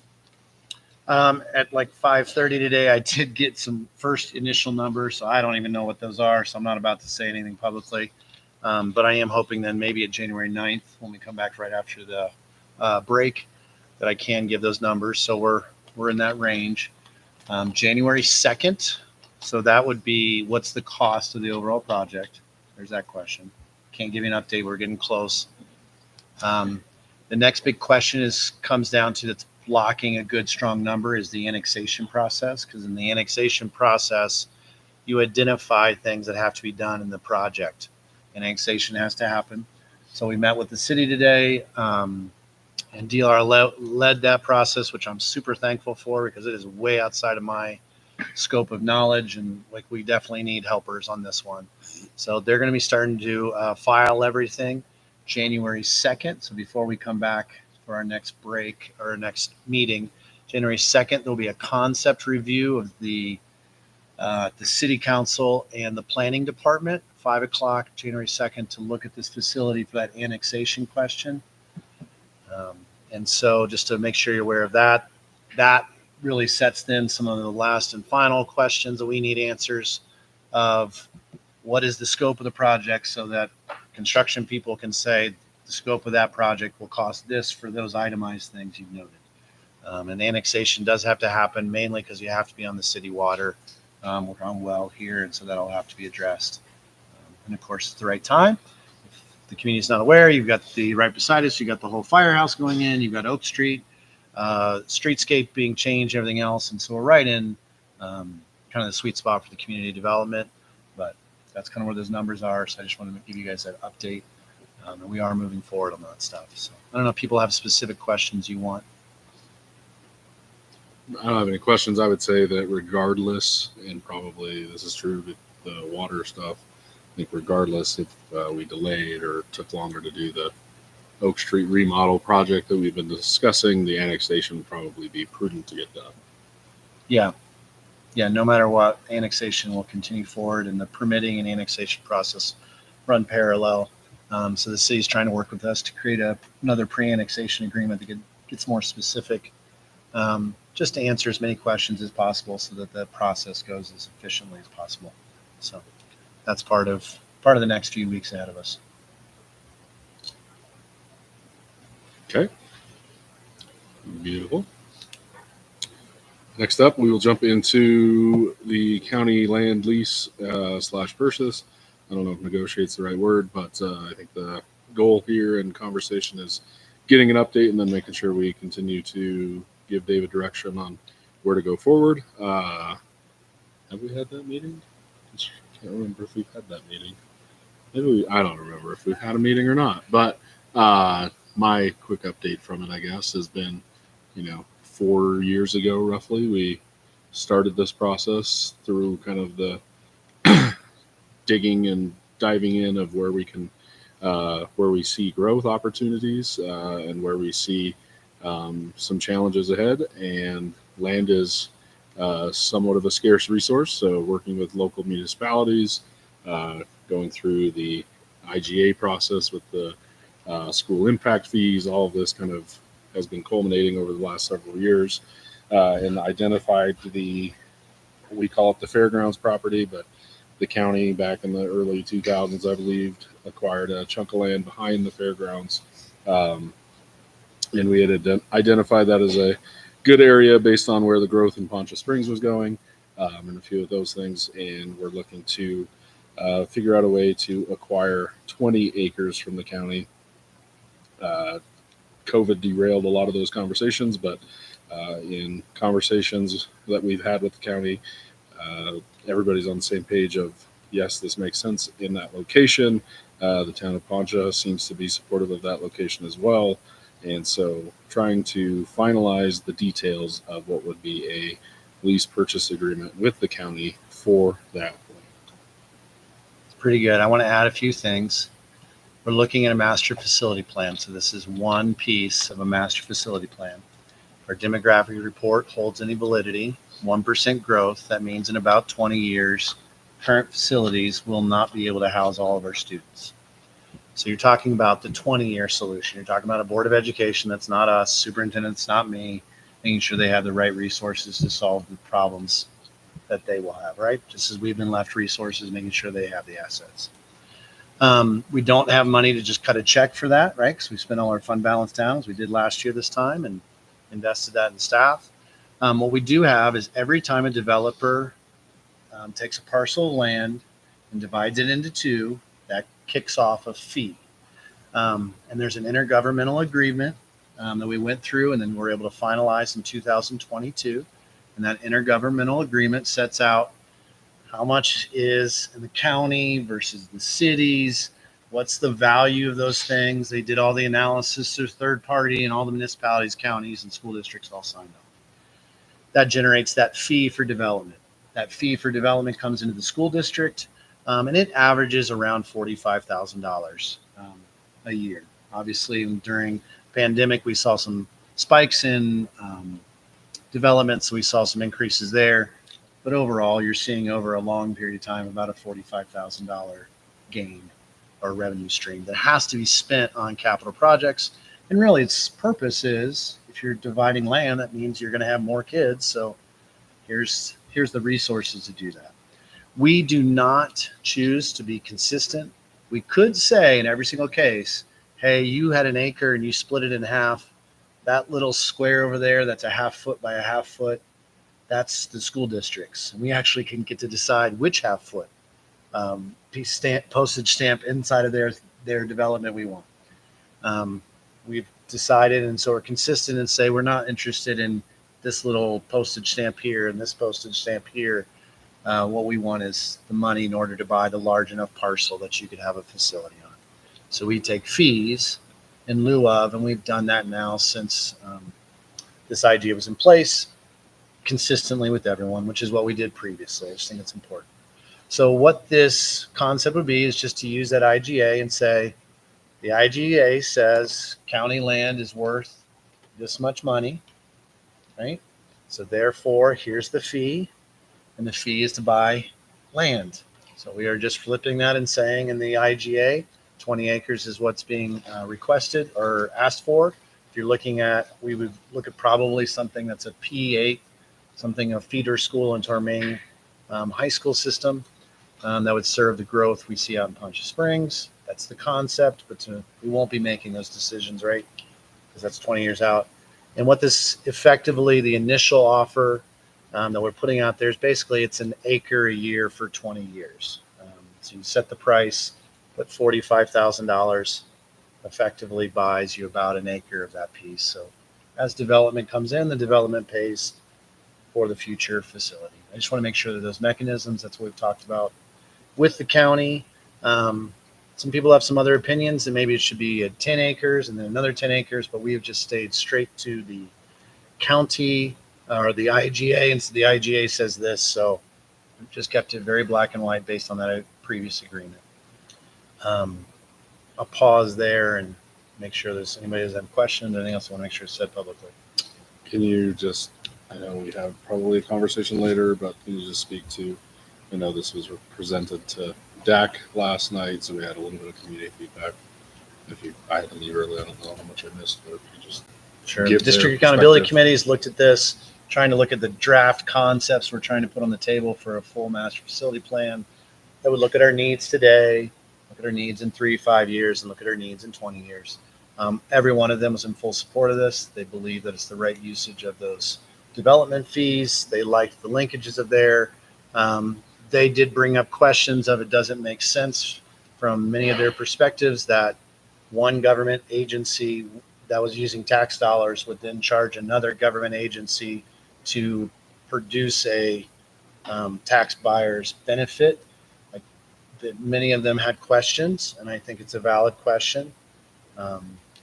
And in working with the county, I think my dominant recommendation is make sure we get the deal wrapped up and get everything secured. And the IGA is what's on the table. But I can definitely understand why people would ask that question. And David, is that the norm as far as you know around the state? Is there a norm? You know, for obviously it's the not my district? world of my expertise, but everything I've researched and looked at, it is atypical that like a county agency in this would charge a school for that property. That is less than typical. Um, but then you're looking at a really broad swath in terms of generalization. So I want to be careful with that statement. Thanks. So essentially, we are going to give them those impact fees. So this is $47,060 per year, every year for 20 years. Yes. And then the land will be the school district's. Yes. And so this IGA was started in 2020? It started really 2019. The school district was really pushing as we could see all these developments coming in, particularly in the Poncha area and some other spaces of guys, you have to think about where you're going to put your school. You just can't keep dropping houses in. And There was so- a earlier IGA. There was an earlier one. It kind of just was out there. So in 2018, 19 is when we dove back into it. So are there, how have the impact fees been used prior to this? We have to use them in capital projects, and since we spend approximately $400,000 a year in capital projects, whether that's replacing walls or repaving a parking lot or just upkeep of buildings, that's where it's gone. Okay, well, because I do remember last year us taking. Yeah, and that as part to of change that. kind of that process, we said, hey, let's start taking the IGA funds. It goes to Fund 43. It's in the budget. We don't know the number yet, but So rather Right. than being disappearing into capital projects, which was previous board's basic solution, which makes sense, this board last year said, let's carve those out and see if we can really tag those directly to their purpose. So essentially, this is another $47,000 loss though from our capital improvement budget. You could say that. But I guess if the county feels that we need to buy the land, there's not a lot of negotiating we can do on the price, or You know, I had to start someplace and get that deal, and I think that is palatable right now. And of course, if the Board of Education wants to say, David, I don't agree with that kind of contract, we want you to advocate for this and go work with the county commissioners for a different structure, then I'd be glad to do that. I guess I just don't know what's reasonable or fair. It would be interesting to have a little bit more of a assessment, like Jen was asking about, of if it's reasonable. I mean, I think it does seem like the best use of those fees, but knowing that we're on a tight budget, it does feel like if we've been using that 47,000 for CAP projects, that does feel like a loss to me to now not have that either. yeah, I would say, I mean, kind of has that way, but we did that transfer last year to have more accountability with those funds and to be able to more closely track them. So I could see where it's kind of more money out of pocket for something else, but I don't really view it that way because we kind of already started that process a year and a half ago. Yeah, one thing I would just say too is it is in the budget already. So from a community perspective, from your perspective, you're not changing the budget at all. You already are currently bringing this income in or this revenue in and then transferring it. So it wouldn't affect that bottom line fund balance at all because that's currently in the budget. So you're not doing an addition to that. I mean, yes, you're changing the transfers to where you're actually investing in land, but right now you're currently not applying it to anything. You're just saying we're going to save it.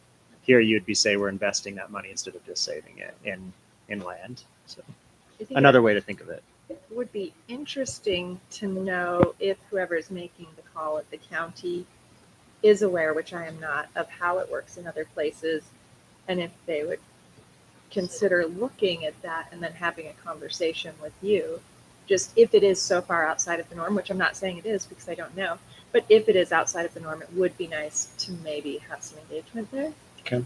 We'll do some research, and when we bring a contract offer to them, to start to try and work on some negotiations and work on details, I will bring it with some analysis of here's what other counties have done, are doing, to the degree I can figure that out. And I'm going to focus on more mountain communities rather than Douglas County or Jeffco. Like, I'm not going to look at those counties whose realities just have nothing to do with ours.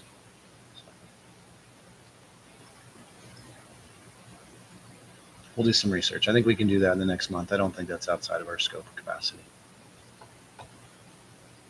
I do like how we tie it to something like the IGA.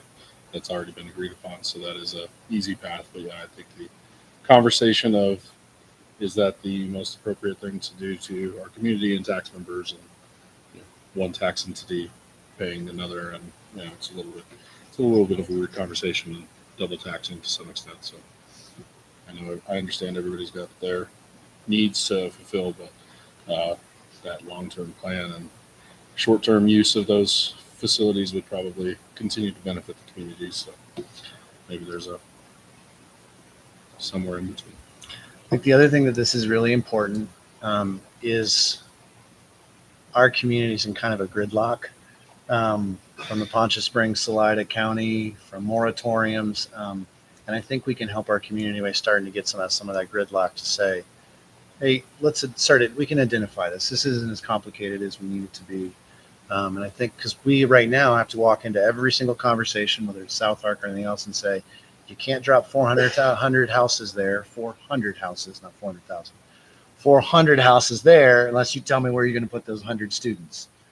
And that makes us not a problem solver. It makes us sometimes a complicator. And so this would allow us to address that issue so we can move into other conversations and say, how can we support you? Let's get more houses, whether it's affordable or increasing the overall stock of houses that drops prices or keeps them lower.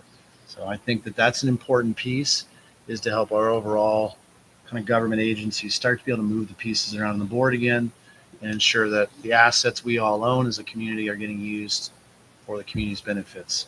I know everyone's trying, but I think it'll help everyone as well to be able to identify, okay, we know what's going to happen with schools long term, so now we can have one less question mark in a very complicated conversation as the community tries to figure out development over the next few years. Yeah, and just if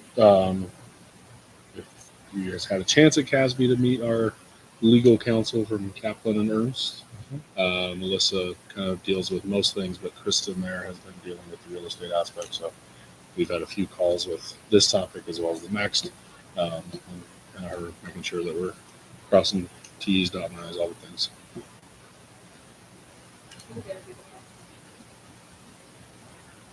Who could tell us if that's normal? Or Yeah, and I standard? think to empower our commissioners, we're going to bring it up. We need to bring some hard data in, so we'll try and do that research. I want to make sure that they're in a best conditions for them to say yes. And then there's lots of support, and I think they're on board. But you got to get through the details, and I think we're at the details. It's time to get her done. Okay. No other questions on that piece? I would just say that even by paying, it's a pretty good darn value, right? Like you'd never get that on a private level. Yes. And so I would agree with you. I think that price could be considered reasonable by some people in our as taxpayers. Some people will expect it zero, but sure. I think that I don't think they're price gouging us. Okay. Jumping right on into the next one, Kesner lease purchase. That conversation with CMC as that lease expiration for the initial lease is coming to an end sometime next summer. We have engaged in those conversations, as we're all aware of how to figure out that extension, providing a long-term home, as well as the overall big picture of facilities planning. So with that, David, take it away. Okay, so we're looking at this again. Took this to DAC as well, or District Accountability Committee, just trying to make sure we're getting some more input. This is all part of this master facility plan of how do we make sure we have the right assets, not just assets. And again, everyone was in full support of this concept, so that was encouraging to me to get some community feedback on that. I do want to name, as we look at a master facility plan, it's hard. You put a whole theoretical thing together and then get some feedback, or do you get some hard numbers and hard realities and then put a whole plan together and let people give feedback?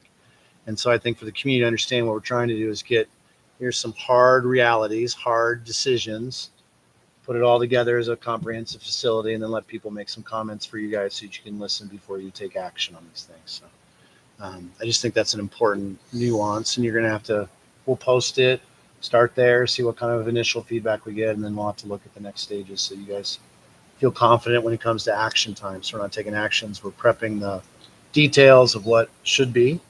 And this has my full confidence. I think it's great.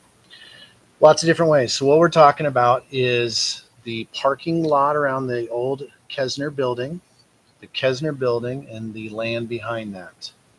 Okay, that's the plot of land.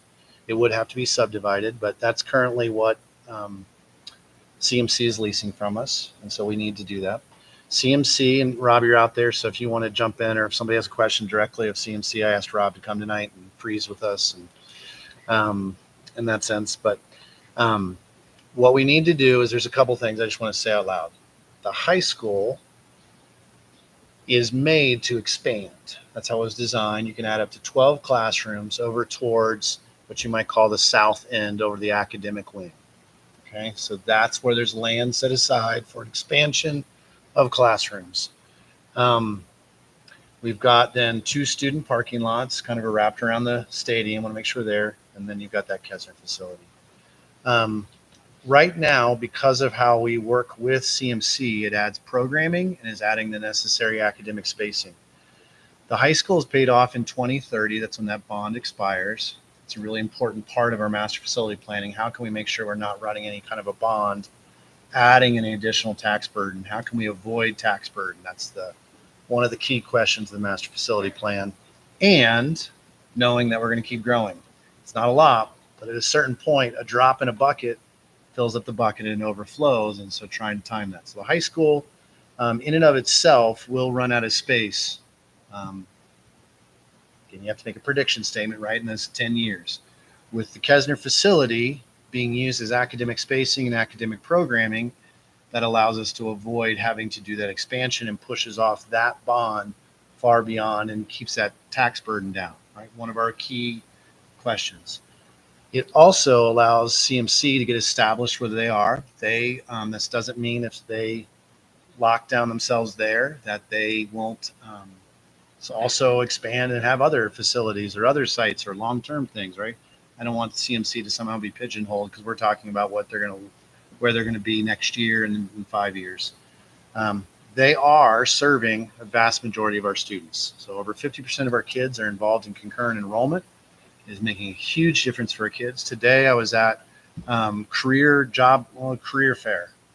It's the most volunteers from our business community we've ever had in our district at one time was today for our kids because of CMC. They were interviewing our kids. They were doing mock interviews and panels, going over the resumes and linking up as we have one of the best work-based learning and internship programs as we are making sure that our kids and our education community is also serving the expansion, the economic needs of our community. Digging into that. The programming there is essential. And so what we need is our partner to be there for the programming of our kids and to avoid having to put more money into facilities. Plus, as you've seen tonight, we don't have more money to put in facilities. When my office was in Kesner, I want to make sure people are clear. The most we ever had was if we had a lively board meeting. Other than that, the building was empty with about 8 of us, right?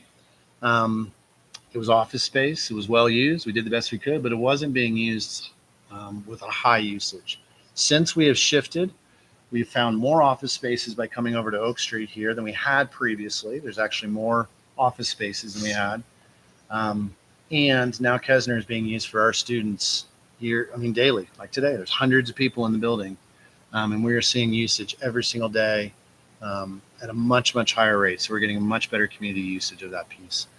And I think that's important because this isn't just about finance piece here or there. This is about ensuring a great programming for our kids.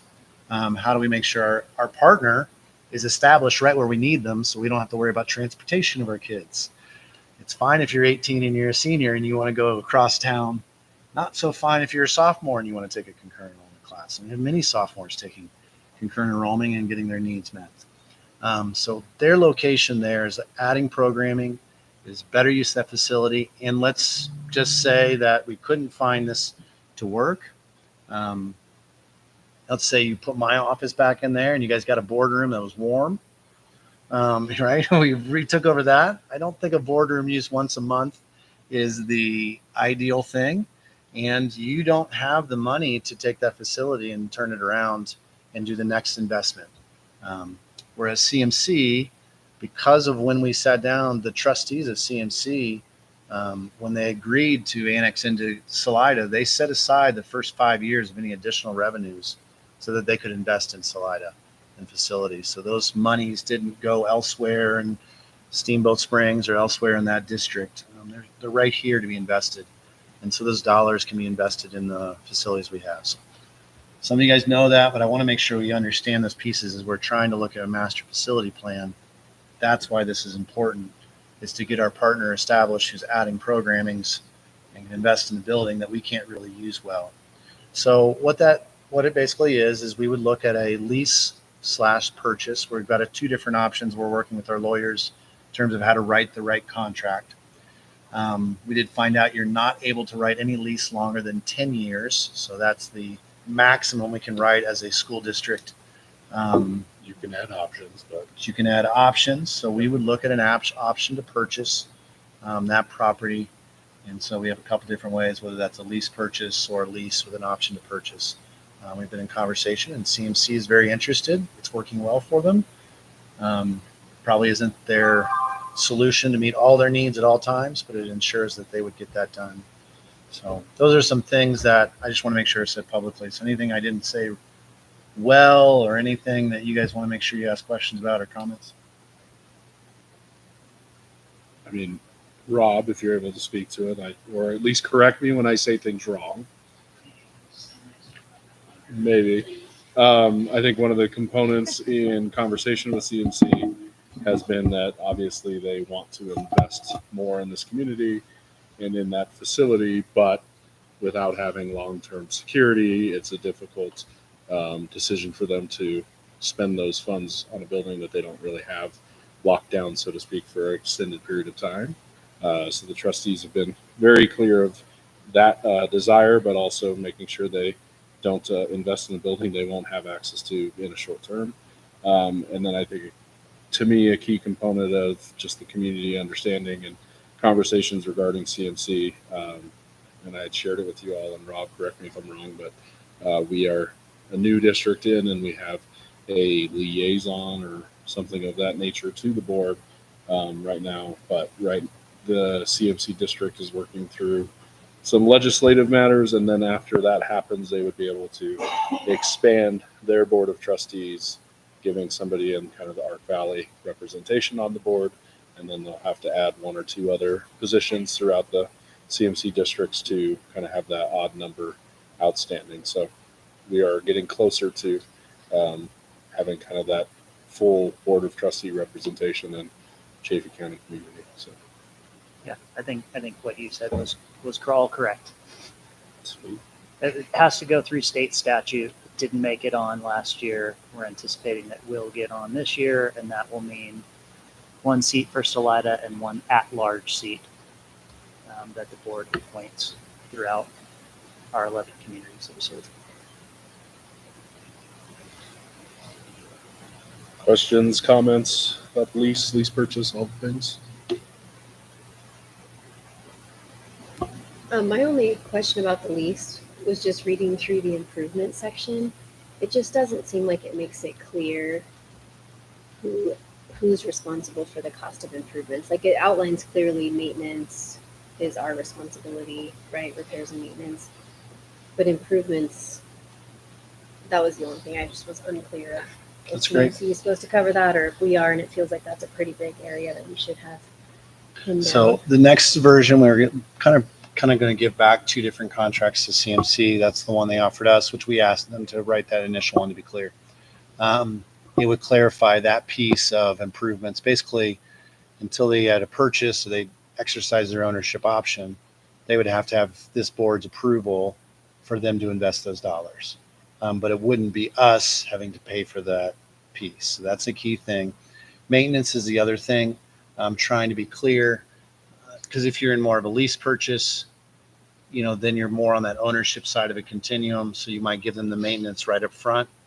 And then at that point, 100% of their rent payment could go to that spot to kind of credit. But if you're just straight in a lease, but there's not a distant option of purchase, then maintenance would still be ours, right? And then you'd have to figure out what the right proportional credit of that is to do that piece. But regardless, so we're trying to figure out the maintenance has actually been more complicated than we expected, but we're trying to get that delineated. I can be sure that we are clear that any future investments, as long as you had ownership, you would approve, they would be their cost. Yeah, and I can speak to that. I mean, I think we've identified a handful of things that are going to be top of the priority list if that's going to be our long-term home. Certainly pretty high on that list is an elevator. And then we're going to need to sort of move some walls around to make things like EMS space and science labs more tenable, as I look out 5 years. And so I think we're kind of in a bit of a holding pattern right now until we can nail down this. And then I think we're kind of going to hit the gas pretty hard on trying to move forward on some of those improvements. I want to make sure you say something else because someone who's listening will ask this question, but you guys know the answer to that. And note, there is not a risk that this would change hands and then somehow 15 years later turn into an apartment building. Inside of this ensures that the deed is restricted to state educational uses. CMC is not going anywhere. They haven't gone anywhere in any other community. If that would be the case, then the way it happens is that deed would then return back to the district. It's not like it would go on the open market for somebody to make money or anything else. So to be sure that that's said out loud, those fail safes are in place. This is about two educational partners making sure that we are reducing tax burdens and increasing programming for our kids.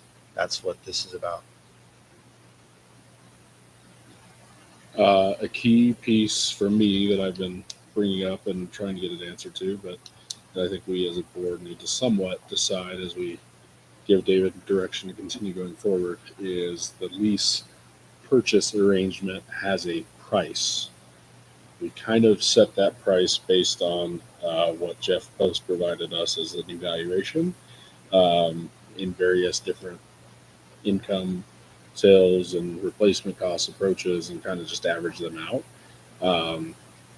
In consulting with our legal, there's really no rules of conduct or order that we have to follow to dispose of a property. It's kind of best interest, best decision made by the board, and what we have is sufficient. I think it gives us standing, but there's also consideration of maybe we should do something different or do something more. I don't know what CMC's process is. I don't even know if Rob would know, but obviously if you went to get a full-blown commercial type appraisal, is a very difficult process with an older school facility. The intended users are very limited. Land values are probably the most significant, and different things like that. So I don't know if we have the thought process behind that tonight, or if we want to continue to think about it and give David some feedback. But that purchase price piece to me, I just want to make sure we're acknowledging that if we're using it, that we have some rationale behind the number. And I think Jeff acknowledged when he originally presented that to us that it was an inexact science. So I think there was an acknowledgement up front, like we may need to go back and do a deeper dive into this to actually come up with an estimate that's reflective of the value. Yeah. And I've reached out to a few appraisal groups I know just to see what their thought process was, and they said within our firm we can handle that, but it is definitely a specialty. So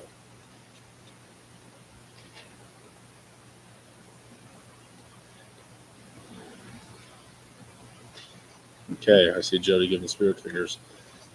David, regarding these last three regarding facilities, do you have everything you need? I think we've all given you kind of the green light to continue. So I'll be working on the annexation. I hope to bring back some numbers on that and any remodel costs. Those are all mixed together. For this Oak Street property, Kesner lease purchase with CMC, the county land, I can start to work with those and finalize those contracts and bring it back.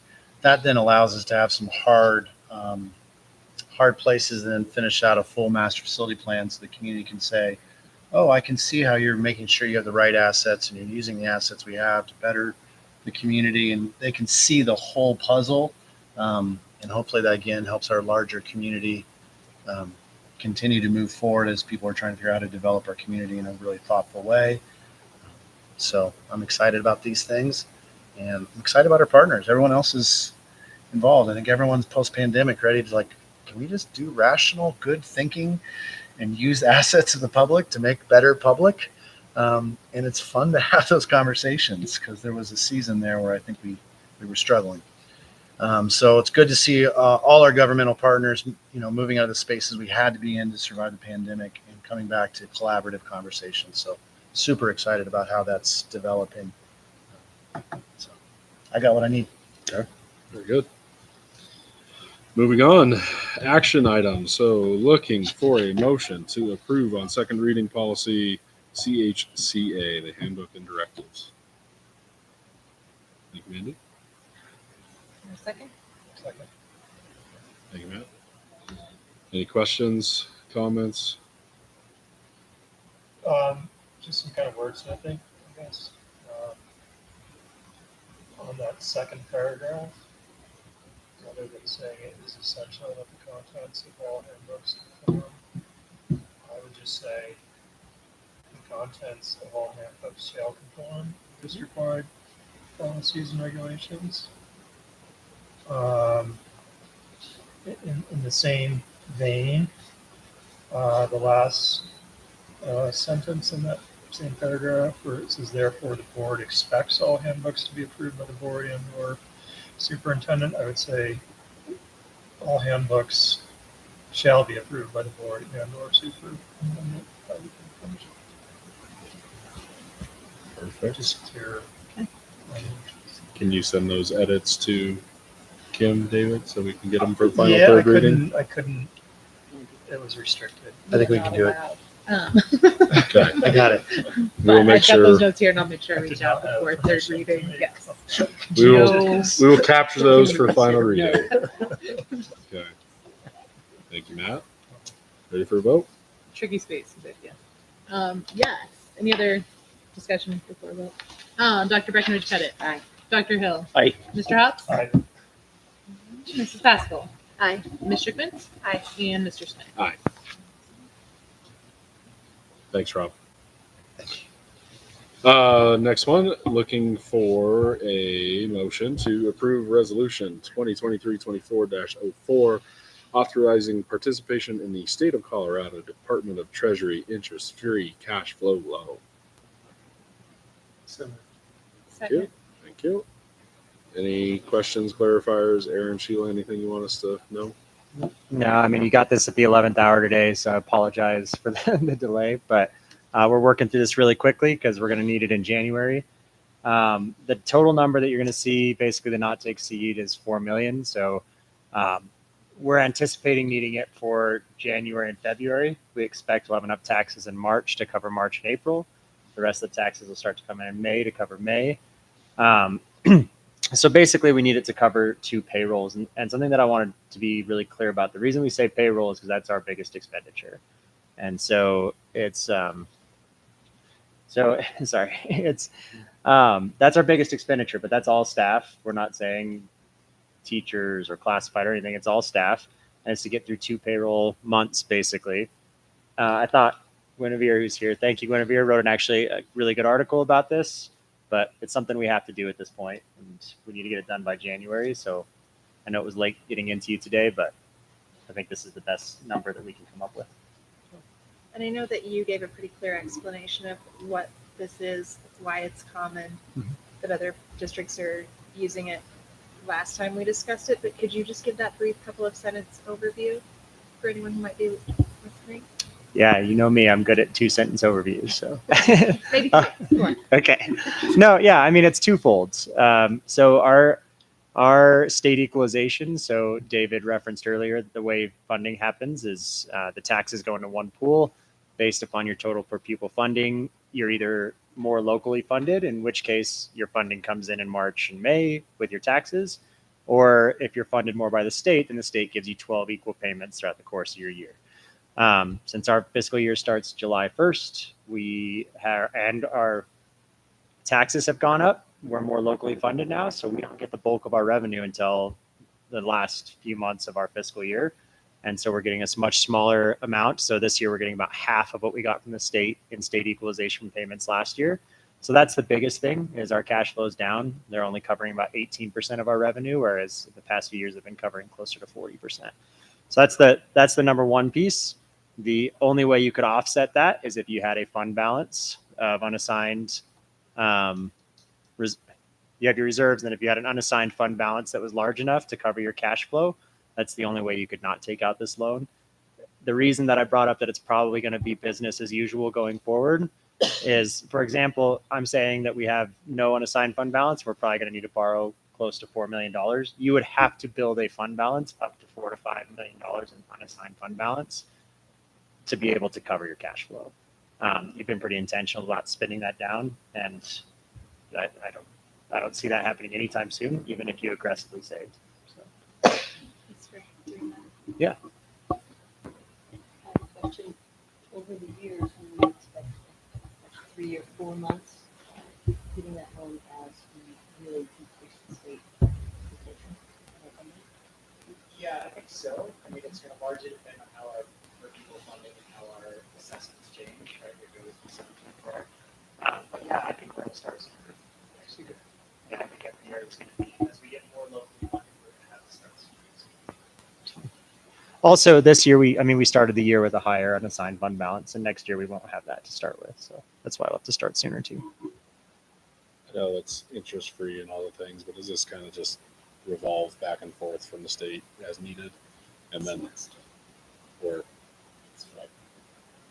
Sorry, I missed the question.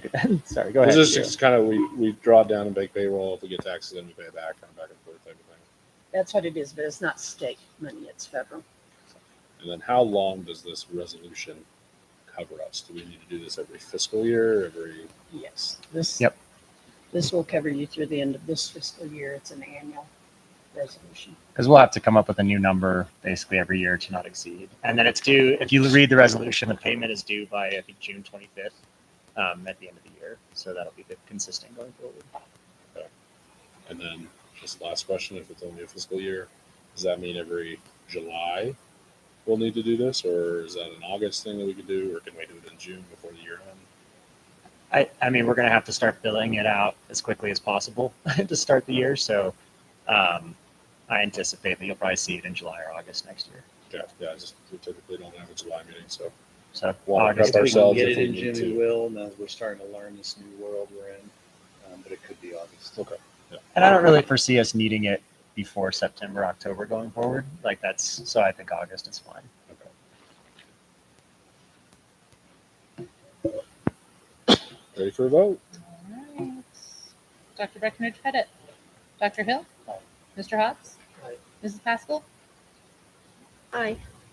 Ms. Schickman. Aye. And Mr. Schmidt. All right. Okay, looking for a motion to approve CBT recommendation ratified by the staff, including changes to policies GBB-N, staff involvement and decision making, GBB-R-N, CBT handbook, and BG-E-N, table of content of the negotiated policies. I'll move to approve those recommendations. Thank you. Second. Second. Questions, clarifiers, comments?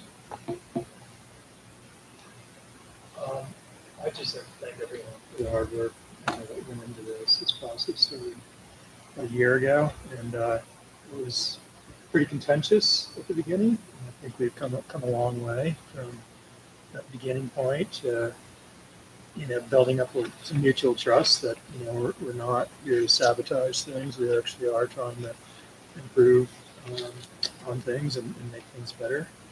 And I think I'm really happy with how this turned out, and I'm glad to see all the comments from staff ratifying this. I'd say over 80 to 90% of these comments were really positive and supportive of the board and the work of CBT. So I know the hard work that CBT put into this. Stacia, you're here, and it's a lot of hours. And Yeah, just want to thank everyone for the commitment.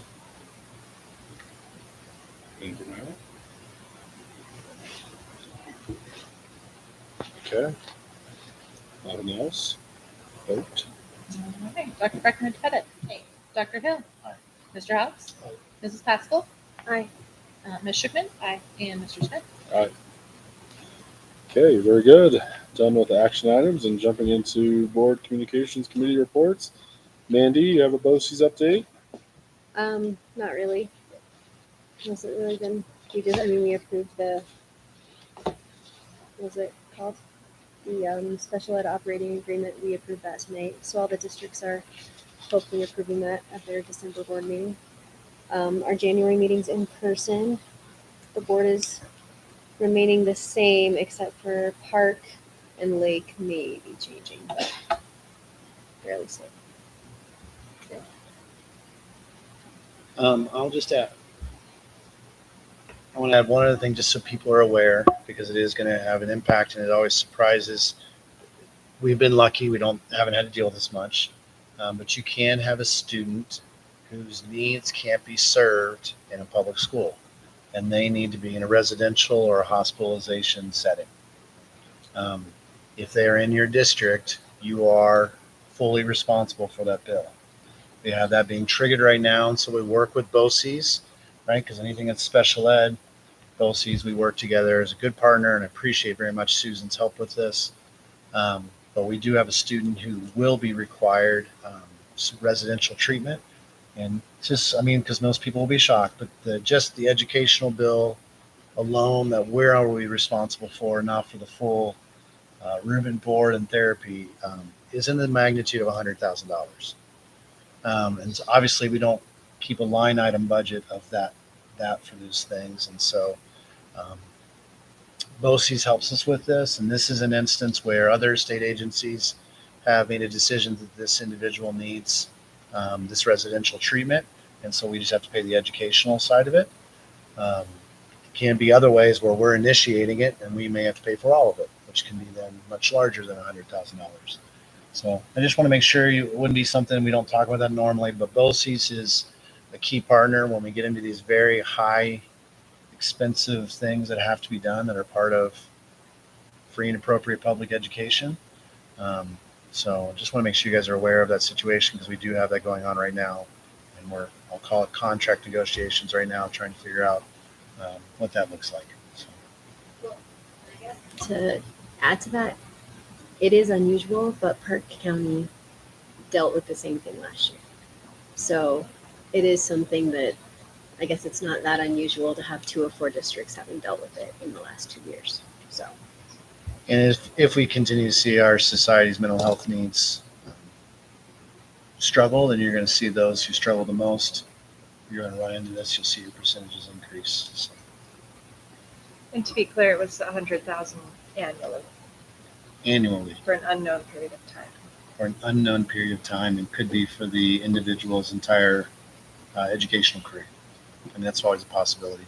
That they may not be able to re-enter society and you would pay that bill every year. Okay. Thanks, Mandy. Facilities update. I think we got enough of that in discussion. Communications. Jen, Matt, Kim. My hope had been to gather all of your ideas and notes from the weekend and have a updated copy of the publication. That did not happen as I was getting ready for the board meeting. But getting closer to having a magazine publication ready for all of our district taxpayers. Excited we added 4 pages, which is actually less money for the printer, so that's an exciting piece. I don't know any other things you guys want to add in terms of that. Kidding. It'll be end of the week. And when will these be hitting mailboxes? Sorry, 2 questions. Over winter break. And Jody, was that your question as well? Yep. I just turned mine into David right now.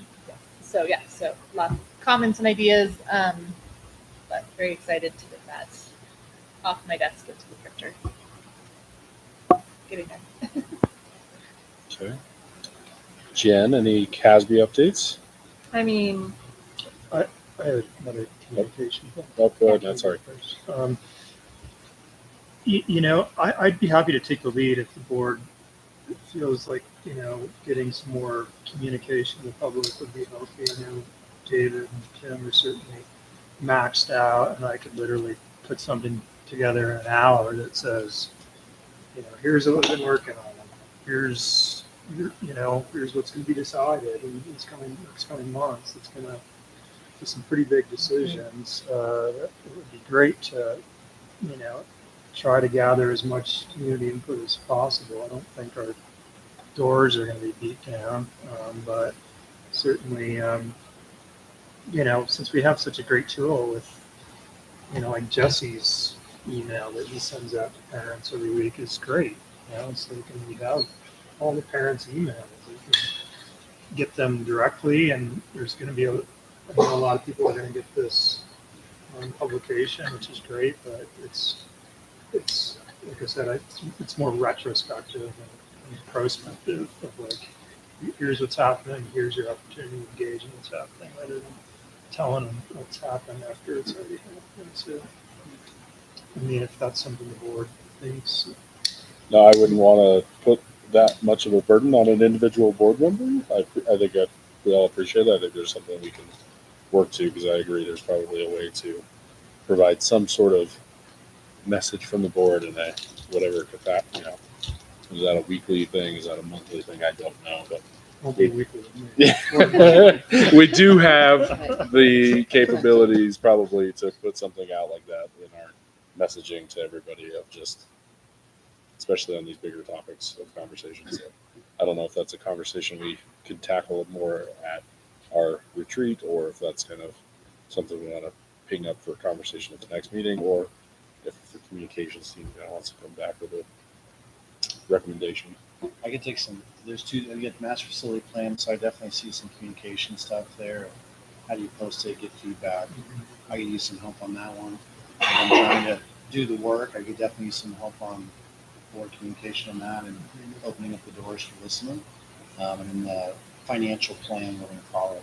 It's stuff making sure the community has a chance to give some input on what are the right healthy margins as we move forward into a tighter budget. So those would be two areas I could use some help on. And those are going to be the next 3 months, so that might meet half of where you're at. Yeah, and I can take a crack at something and sort of either bring it back to the next board meeting, or Jen can. Okay. Oh, that'd be We'll work great. on something. Sounds good. Jen, Casby. I mean, nothing new, other than we were all just there and learned a lot of good things.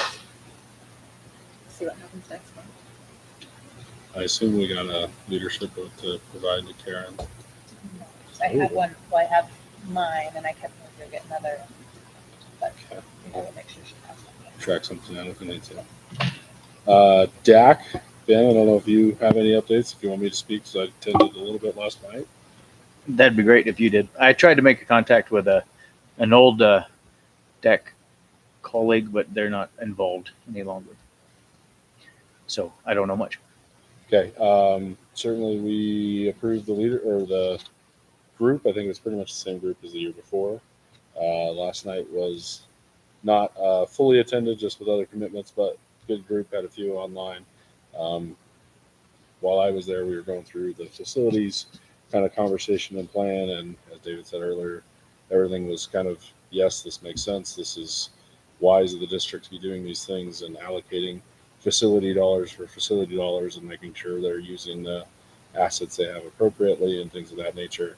And then also kind of the conversation of the costs and buying things from the county and city and things of that nature. So, but the group also, I believe, is kind of helping with some of the technology experts we have in that group, and more innovative thinking that we have in the group to be kind of helping us out. I know at CASB there's a few presentations and conversations about AI and tech and the future of tech in the educational world. So we do have a few of them really engaged and wanting to dive into that. And as we learned at CASB, there's lots of things we can do to utilize those technologies to help our staff and help our students and things of that nature. So I don't know if there's more to that conversation after I had left, but in general, it seems like they're on that path, and that's a passion for them, and it makes sense for our district. So, Just know I'll probably take the financial plan to them next to try and get some feedback for you guys on that as we try and get a draft that's presentable to the public. okay. Policy audit. As we've dove in deep to some of these things, I know we've taken a step back at those. Looks like we have Matt and Karen for sections E and F proposed for January. Not sure if that's Just put it to February. feasible or not, but Kim, I'm also on that for EF and G. Okay. And G. Okay. So I'm pushing that to February. Okay, we'll add Jody. And just so people are, we have this, you have a week of school, you have break, and then the next day you have a board meeting. So you're not going to see a lot of staff development of materials between this board meeting and next. So I'm going to guess that nobody wants to sit with me on Christmas Eve and do policy. I don't want to. So that's kind of it's David or family. Okay. Future business topics for future meetings. I think just one to mention, and it's on here, that retreat date of January 20th. As David mentioned, the January 9th meeting will be kind of that celebration like we did last year, with the high school being the kind of guest report, or campus report, bringing in students. I think CMC will be here talking to you about their things, but I think we basically are telling principals, admin, don't bother putting a report together. So we'll just kind of have a celebration type thing, diving in again with the high school. Maybe a few things that we talked about today, if anything comes to fruition. But then the January 20th meeting will be kind of deep diving into whatever we feel we need to during that annual work session or semi-annual work session. If you have topics that you want to cover in there, make sure you get them over to myself, David, and Kim, as we will need to start building out that agenda as well. I think overall, we have set the agenda for the January and February meetings. Maybe we'll do a February agenda review, but I don't think we'll need one for January. So, any questions, comments on those pieces? I mean, I was just going to say, kind of going back to what you were just talking about with AI. I don't think we need to put that for like January, February, like get through some of these other bigger things, but I do think that should be a discussion sooner rather than later around looking at developing policies, guidelines, probably talking to Canyon City, maybe looking at their stuff, just so we have, a little bit more grasp of where we're at. I wonder if that's I don't want to push it off as much, but I wonder if that's something that we can start working on and maybe have a deeper dive. Maybe the folks on DAC can give us something back, even if it turns into the August retreat. Let me start asking questions, and then I can come back. I don't even know how to give a prediction of how to manage the workload, but I can start asking questions. Yeah. Start lining it up. Yeah, I just don't know. I mean, even having like some kind of student handbook kind of scenario for starting the next school year, I don't know. But it does seem like after that talk, seems like we shouldn't put it on the back burner. Mandy, I think I know that Josh is working on some things, not so much policy around that, but just some standards in the industry and with schools, and how best to not always fight AI, but to use it to everyone's benefit. And I would just ask that before we make a hardcore policy, that we kind of delve into some of that. And he's sitting over there, and he and I talked quite a bit about that, and see what software may exist as we upgrade things to help address some of that. Yeah, and that's great. That's more for what I meant. I mean, I think policy is where we need to end up, but yeah, definitely a process of inquiry, asking questions, asking the right people who know more about this than any of us. I will start prepping some stuff and see if I can find some edges in the project management schedule, so to speak, to move any of those conversations forward. Josh, our district accountability committee, there's a couple teams who have started to delve into that and brainstorm, so there's a lot of work ahead. So I appreciate you bringing that up. Yep. statement. Is there a work session for January? There's not at this time. And then I think for the May school board meeting, let's not change anything with Preston. We can go upstairs and work it out. It's not ideal, but it's not bad. Yeah, I was just gonna say whatever accommodates Okay. you guys to do the meeting, we'll make it work. Okay. With that, motion to adjourn. Looking for it. Does anyone think I can do it? Thank you, Matt. I thought you were gonna be here forever. We're done before 9 o'clock. 8:43. No. Don,